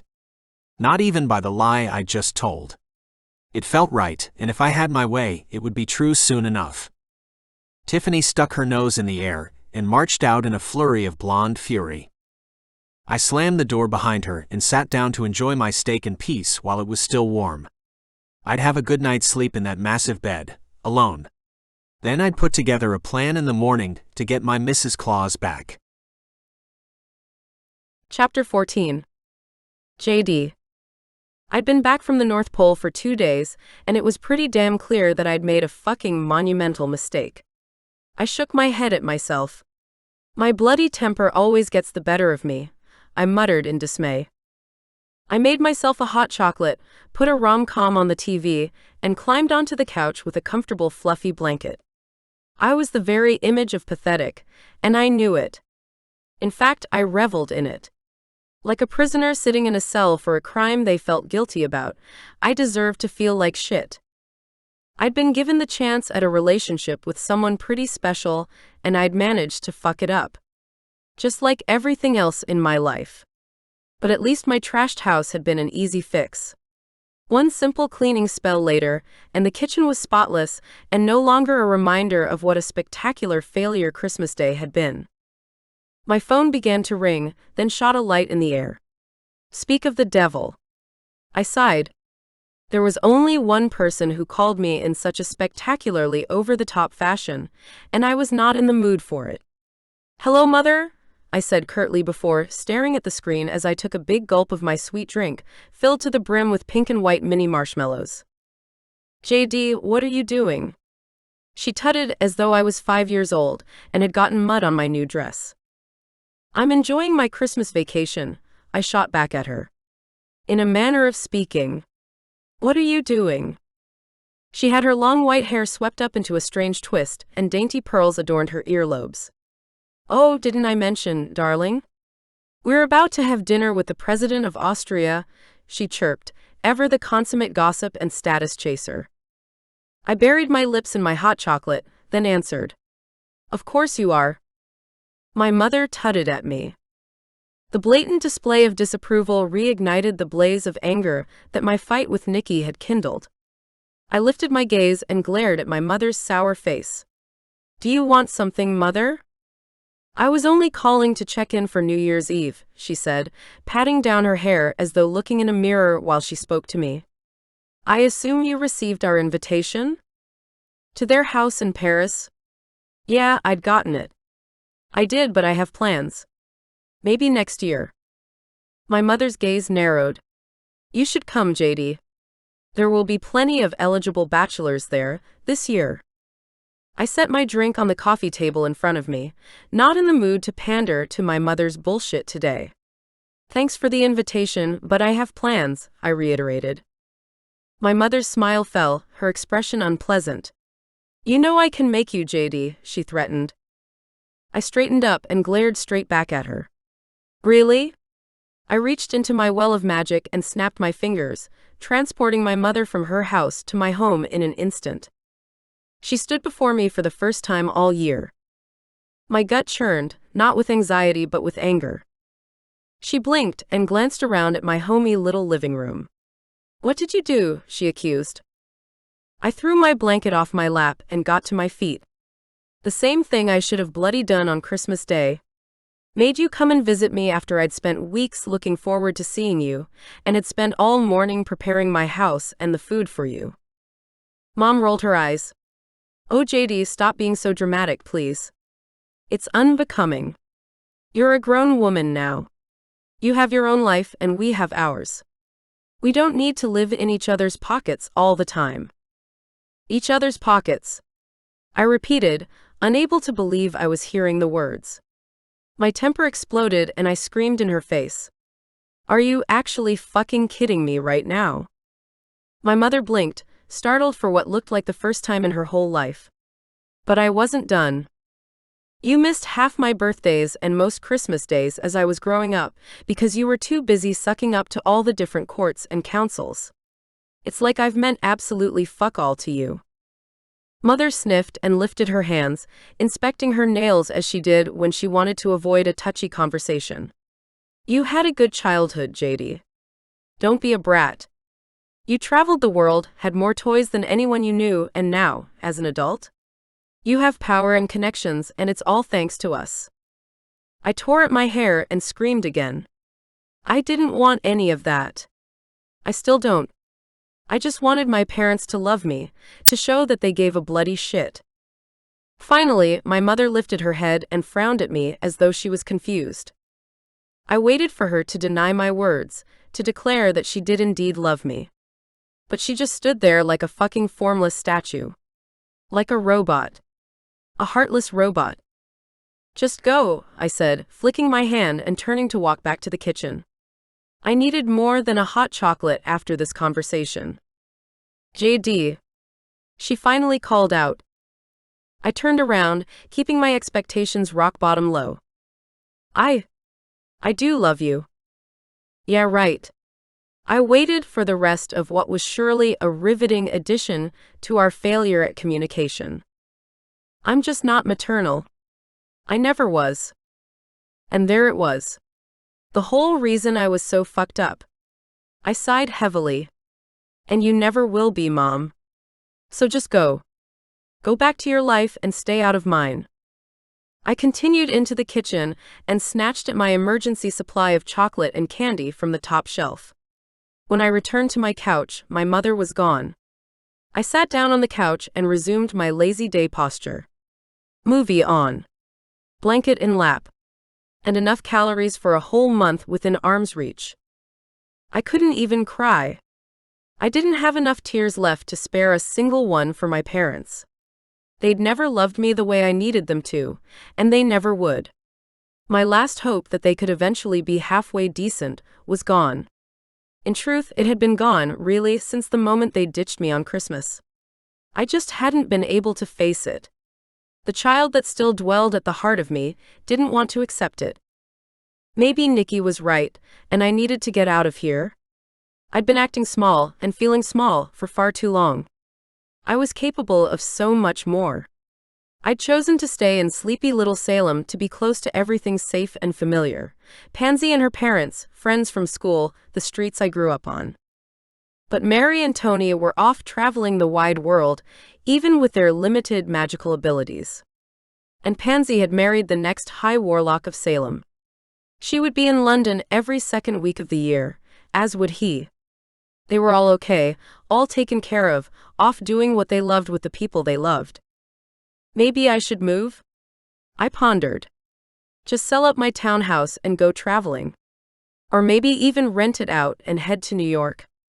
There were jobs aplenty everywhere, and with my powerful magic, I could certainly apply for any position available and land it without trouble. So what was holding me here now? Was I the only one holding myself back from a life of endless possibilities?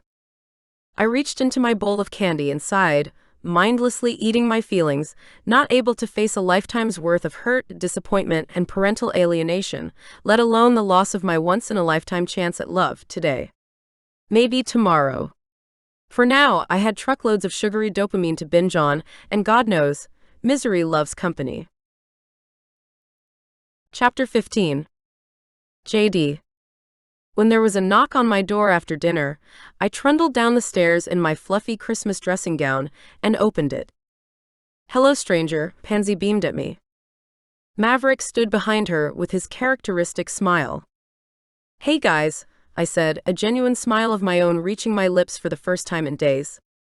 "What are you doing here?" "I wasn't expecting anyone. We came by to see you. Is that okay?" Pansy asked, still loitering on the doormat. I jumped back and waved them inside. "Oh, of course. Always. You know you can just bust on in here anytime. My wards let you teleport right in, Pansy." Not that my best friend had ever crashed my privacy like I did hers. Pansy laughed. "You know I can't transport myself magically like that." "But I can," Maverick said, brushing the snow off his boots on my doormat. "So, if you alter your wards to accept my magic, Jaydy, I'll send her over any time you want." My laugh sounded more like a sob, but I immediately cast a spell over my wards, allowing Maverick full access. It's done. The fact that he could tell I needed Pansy right now meant a lot to me. "Thank you, Mav." Maverick opened his arms wide. I went to him without a second thought, hugging him tight, my eyes closed. I needed his kind of strength. "You know you're my best friend too now," he said into my hair as he hugged me back. I nodded against his chest, unable to speak, to find the words that would convey just how I felt. Pansy's hand slipped into mine and tugged me gently out of her husband's embrace and into a hug of her own. "I'm sorry about your mom and Christmas and everything, Jaydy," she offered softly. I pulled back and wiped at the tears that had traitorously spilled down my cheeks. "You know," I said, "same shit, different day." I shut the front door and pulled my dressing gown tighter around my body. "So, what are you guys really doing here? Not that you aren't welcome, but there has to be a reason. This time of the year is crazy busy, especially for you two. Surely they had family events as well as fancy festive work soirees to attend." "Can we sit for a minute?" Pansy asked, gesturing to the couches in the main living area. "Oh, of course," I said, moving over to the couch and flicking my hand out to tidy the area of the crumpled blankets, candy wrappers, and sunken pillows. Once it was tidy, I sat down and patiently waited for them to reveal all. They sat together on the big armchair, which meant Pansy was practically seated in her husband's lap. I didn't have the heart to separate them. They were just too cute and obviously happy that way. My broken heart would just have to deal. "Go on," I said to Pansy. "Spit it out." She tilted her in thought. "What happened with Santa?" she gently asked. I covered my face with my hands. "Oh my God, I forgot you even knew about that." Here I was wallowing in my grief, happy in the knowledge that no one else knew about yet another of my failed relationships, but Pansy had been there. She'd met Nicky. How could I forget? The whole thing had been a bloody whirlwind. Pansy's hands grabbed my wrists as she pulled my hands down, then sat on the couch next to me. "What happened?" I heaved a sigh and gave her the quick version. "Basically, we got too hot and heavy too fast, and I freaked out. Then he freaked out. Then it became clear that Santa is a bit of a man whore, so I lost my shit and zapped him to Canada." Maverick burst out with laughter, tears in his eyes. Pansy and I both turned to stare at him. The next High Warlock shook his hand at me. "Apologies. Apologies. That was just the most amazing deduction of events I've ever heard in my life. Just brilliant." I didn't really know what he was talking about. It was just the truth. Pansy gripped my hands and tugged my attention back to her. "So you guys had a fight over nothing?" "No," I defended. "We don't suit each other. I think that's obvious." Pansy's lips quivered as she tried not to laugh. From what I could see, you two were positively besotted with each other." I tugged one of my hands free and ran it through my tangled hair in frustration. Yeah, well, we're not. Or Nicky wouldn't be fucking his way through Canada as we speak. Maverick coughed a little oddly, as if there was something they knew that I didn't. Pansy turned to glare at him. Guys, what's going on? I asked them. Well, Mom and Dad got a call from Nicky actually, Pansy admitted. They did? I gulped as my heart began to beat a little harder. What did he want? I folded my arms into my dressing gown sleeves, feeling strangely shivery all of a sudden. Well, he wanted to come and see you, actually. But Mom and Dad don't have enough power to transport someone like Santa across the country, and neither do I. Pansy glanced across at her husband. I stared at Maverick, afraid to ask the question. There was only one person in Pansy's family who had the same levels of power as I did, and that was the man sitting right across from us. He wanted to see you, Maverick explained softly. But we made him wait until we got back from London so we could check him out ourselves. Pansy grunted in a scoffing sort of way. Well, we had to make sure his intentions were true before we let him see you. You might be the more powerful witch, Jaydy, but I'll never stop being protective of you. My jaw dropped open, but I didn't know what to say. Maverick continued. He's been chomping at the bit at Pansy's shop, waiting for our return. I jumped to my feet, almost tripping over the hem of my silly festive dressing gown. He's here. I gasped. In Salem. He's waiting outside, actually, Maverick said, rising to his feet and moving toward the front door. Can I let him in? I stared at Pansy, wide-eyed for help. She nodded sagely. Turning back to Maverick, I said, all flustered now. Yeah. Hang on. I waved my arm over my slovenly, sorry sack appearance and turned myself back into the red dress-wearing chic Mrs. Claus Nicky had first met. I even pulled out my new white shoes. Okay, I said, nodding at Maverick like he was the doorman and not the next high warlock. I'm ready. Maverick opened the door with a flourish, and there he was, my dream man, my fairy tale, come to rescue me from the life I had outgrown long ago. Hi, Jaydy, Nicky said, taking a step inside. Snow had fallen on his clothes and hair, making him glisten under the lights. Hi, I barely managed, even though I had so much more I wanted to say. I think we'll head home, Pansy said all of a sudden, pulling me into a hug, before rushing over to her husband. So nice seeing you again, Nicky. Nicky shook Maverick's hand and thanked him, though he barely took his eyes off me for a second. Jaydy, Pansy called out. I begrudgingly dragged my gaze away from the hunky man in my living room. Call me in the morning. Okay? I nodded. It was all I could do. Pansy glowered and narrowed her eyes at me. Make sure you do, or I'll get Maverick to magic me in here to check on you. Heat flushed my cheeks as I imagined exactly what Pansy might be walking into if everything went well. Okay, hun, I promise. I will. Seemingly satisfied with my response, Pansy inclined her head in return. Good night then, she said, waving her hand and dragging her husband out the door after her. And then we were alone in my little townhouse in Salem. Just me and the magical, drop-dead gorgeous Mr. Claus. My heart raced. Chapter 16. Nicky. Jaydy was even more beautiful than I remembered her being, though her eyes seemed sad and lacked the sparkle I'd come to expect in her gaze somehow. Do you want something to eat or drink? She asked suddenly, breaking the silence and taking a step towards the kitchen. The layered skirts of her dress swooshed around her, making her look like some sort of 50s movie icon. I can make you anything you like, though, now that I think about it, my magic is a bit zapped from dealing with my mother earlier. What happened? I asked, closing the space between us so I wasn't so far away from her. Jaydy shrugged, her creamy shoulder calling out for my lips. I just called her out on her crap, basically. I'm sick of wishing for decent parents. And I can't believe I've spent my life hoping they'd finally start loving me.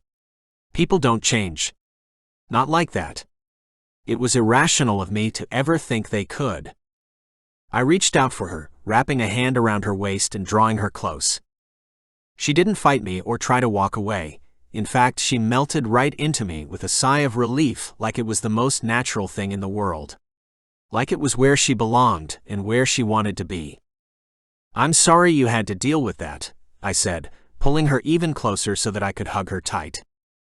She rested her head on my chest and burrowed in, just snuggling into me like a kitten seeking warmth, security, and love. We stood like that for so long I almost forgot why we'd fought and ever been apart. But moments later, the peace that had fallen over us like a soft blanket of snow was disrupted, and we were forced back into reality. "How was your vacation?" Jaydy asked hesitantly. I chuckled in response. She lifted her head to stare up at me. "Why are you laughing?" "Because it wasn't exactly a vacation," I explained ruefully. "I ate a steak, rejected a woman, got a restless night's sleep alone, then called Mary and Tony." Her lips quirked up ever so slightly at the edges. "Rejected a woman, huh?"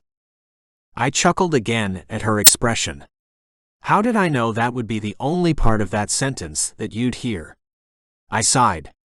Full disclosure. The waitress that brought me my steak propositioned me. I made it clear I wasn't available, and she left in a huff. "Really?"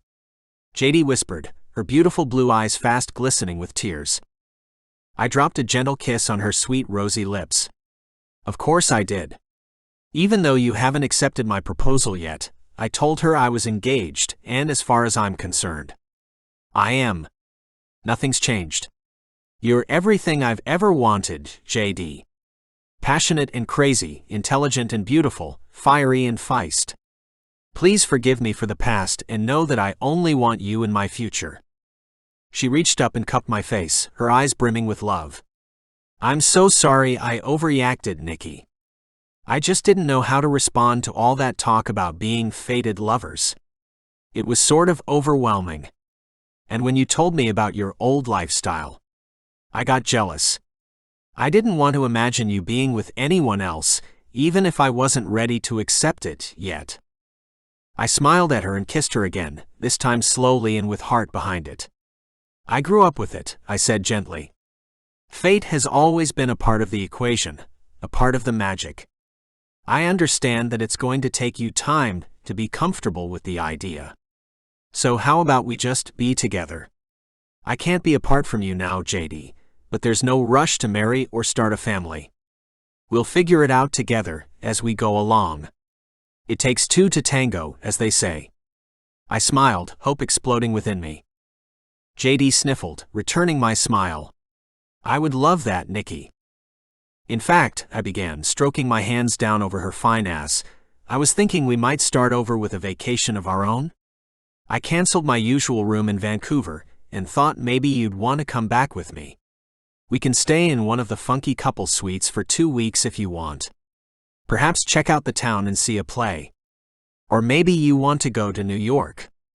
The possibilities are endless." She raised an eyebrow at me. "So, you want to flaunt me around so everyone knows you're taken? Is that it?" I grinned at her. "Just a little." She laughed and offered up her left hand. "Okay, let's do it. But I need at least a promise ring on this finger. Something that says, 'Fuck off, I'm taken.'" The smile on her face said she was joking. But I sure as hell wasn't. I stepped back and reached into my pocket. "I was going crazy today waiting for your friends to come home, so I might have called my elves and had them make me something special for you. Elsa brought it down to me just an hour ago." I popped open the box and offered it to her. The central stone was a shimmering ruby like her hair, round and huge. And the band was encrusted with countless diamonds, making the whole box sparkle in the light. "I wanted something that looked like you," I said, smiling softly as I took the ring out of the box. With her vibrant red hair, beautiful skin, and amazing bright smile, it was perfectly her. "Will you wear it and be mine?" She nodded, a fresh wave of tears welling in her eyes. I slid it on her finger, my whole world falling into place once more. This was right. Righter than right. I felt it in my very soul. She stared down at the ring. "I can't believe it's just beautiful," she whispered. "Not as beautiful as you," I said as I reached out, took her hand and pulled her into my waiting arms. So where to, gorgeous? New York? Vancouver? Hawaii? Australia? Mary and Tony seemed to really love it there. She wrapped her arms around my neck and held on tight. Oh, definitely Vancouver to begin with. I want all those past lovers of yours to see us together and know that you're mine forevermore. I kissed her hard and fast, wishing I had the same magic she did so that I could simply transport us both to Canada. When I lifted my head, breaking our kiss, we were standing in the foyer of the same hotel I'd only left yesterday. Holy shit! I laughed and kissed her again. God, you're amazing, Jaydy. My soon-to-be wife beamed up at me, her cheeks flushed with the rosiest pink I'd ever seen. Life with my fated witch by my side was never going to be the same again. But I was ready for it. We'd face our happily ever after together, because that's what Mr. and Mrs. Claus did. Epilogue. Jaydy. 2 weeks later. I stared down at the pregnancy test as the stupid thing turned bright blue. Oh shit. We'd planned to wait until after we were married to try for children. There was no rush after all. We'd both agreed to simply be together and take this crazy journey of ours one day at a time. We certainly hadn't thought we'd be starting a family just yet. But I guess we were. I'd missed my period yesterday, and as I'd laid in bed last night, I'd known this was going to be the outcome. My cycle was like clockwork. I'd never been a day late in 15 years. We'd had the most perfect vacation together over the new year. Then I'd decided to quit my job and move up to the North Pole to be with Nicky permanently. I'd found out pretty quickly that I couldn't bear to be apart from him, no matter what hogwash I'd originally thought about how easy a long-distance relationship would be. I'd only been in the North Pole a few days, but the elves had welcomed me, despite the fact weren't married yet, and I settled into the role of Nicky's partner as if it was what I was always destined to become. My powerful levels of magic meant I could zip us to London for a night if we wanted to visit our best friends, or back home to Salem if there was something I needed or wanted. I'd never traveled around so much or worked less. It was strange in a way. I'd quit my job because I wasn't really enjoying it the way I'd pretended I was. Nicky had been right about me. I'd been a big fish in a small pond for so long, I didn't know what it felt like to be challenged, to reach my full potential. Maybe I should try doing another one, I whispered aloud, staring at the box of 3 tests I'd bought an hour ago. After breakfast, I'd magically transported myself to the nearest pharmacy, bought a test packet, and come straight home to the bathroom to use it. I didn't have to wait long. The test came back immediately positive. My stomach twisted with worry. I didn't need to do another test. One was enough. I knew tests could sometimes give false positives, but I knew this one was right. The timing with my cycle and my gut instinct were irrefutable proof of that. And even as a part of me worried about what Nicky was going to say, a strange squeal of excitement built inside of me. I'd assumed we'd have more time together just to ourselves. I thought that our shared immortality might linger for a few decades so that we could really explore the world and grow together. But not now. Our child would start the human clock on my Santa Claus, and everything would change. It looked like everything about our unique relationship was fated to remain on speed dial. There was a knock on the bathroom door. "You okay, sweetheart?" Nicky's asked. Yeah. But you might want to come in." Standing in front of the huge mirror, I just stared down at the test, thinking about how much my life was about to change. This is all so sudden. "What's wrong?" Nicky asked, coming up behind me and sliding a hand around my waist. "Are you feeling unwell?" "Not yet," I mused. I shook my head, pursed my lips, and picked up the test, holding it up in front of me so he could see it too. "No, but I'm pregnant, Nicky." I watched his reaction in the mirror. His eyes widened and his mouth dropped open. "You're..." Then he twirled me around and grabbed me up in a huge bear hug. "You're pregnant? Already? That's fantastic." I laughed against his shoulder and hugged him back as I began to feel overwhelmed. "Yeah, it is. I think. But I just thought we'd have more time together. We'll have all the time in the world, Nicky exclaimed, hugging me tightly before pulling back to kiss me. Oh, sweetheart, this is amazing. We have to get married now. How's next week? I laughed even though my eyes were filled with tears. I felt like I was literally being barraged by all the emotions in the world. Next week? I said. You want a shotgun wedding, like Vegas style or something? His eyes crinkled as he tried not to laugh too. No. Definitely not, beautiful. You deserve so much more. You deserve the fairy tale. And with your magic and that of the elves, I have no doubt we can pull it together in a week. I bit my lip, a million thoughts racing through my mind. Yeah, I suppose so. He pressed his forehead to mine in gesture of pure love and comfort. Everything is going to be fine, sweetheart, he assured me. Trust me, okay? I nodded and closed my eyes, allowing the trust I had in Nicky to wash over me like a soothing mist of serenity. The truth was, I knew nothing about pregnancy or being a good mom. My own mother had been terrible. She hadn't had a maternal or unselfish bone in her body. But as a woman who knew how to love and knew what it was like to be without it, surely I'd be able to work things out as I went along. I'll be okay, I told myself as Nicky embraced me. I'm not alone in this. We'll do this together and take it all one day at a time, just like we promised. Epilogue continued with the beginning of Cupid's Love. Book 3 of the seasonal paranormal and fantasy romances series. Valentine Val. I smiled down at the new Mr. and Mrs. Claus, a sense of satisfaction rolling over me at seeing the newly married couple laughing and enjoying their reception party. I'd had a hand in getting Jaydy and Nick together, though not in the traditional sense. There had been no shooting of arrows or the forcing of two people together who didn't know they were perfect for each other. No. With Jaydy and Nick, it had been inspired by a favor for a friend. My best friend Amory knew Nick through the fairy tale world, and made mention to me of how lonely he'd become since his parents had died. I'd looked through the love lexicon and found there was a lonely witch with a heart of gold in Salem, and decided to nudge the two together. It had been a little bit of a long game plan, though. Getting Tony and Mary to stumble upon the North Pole, only to meet Nick in the flesh.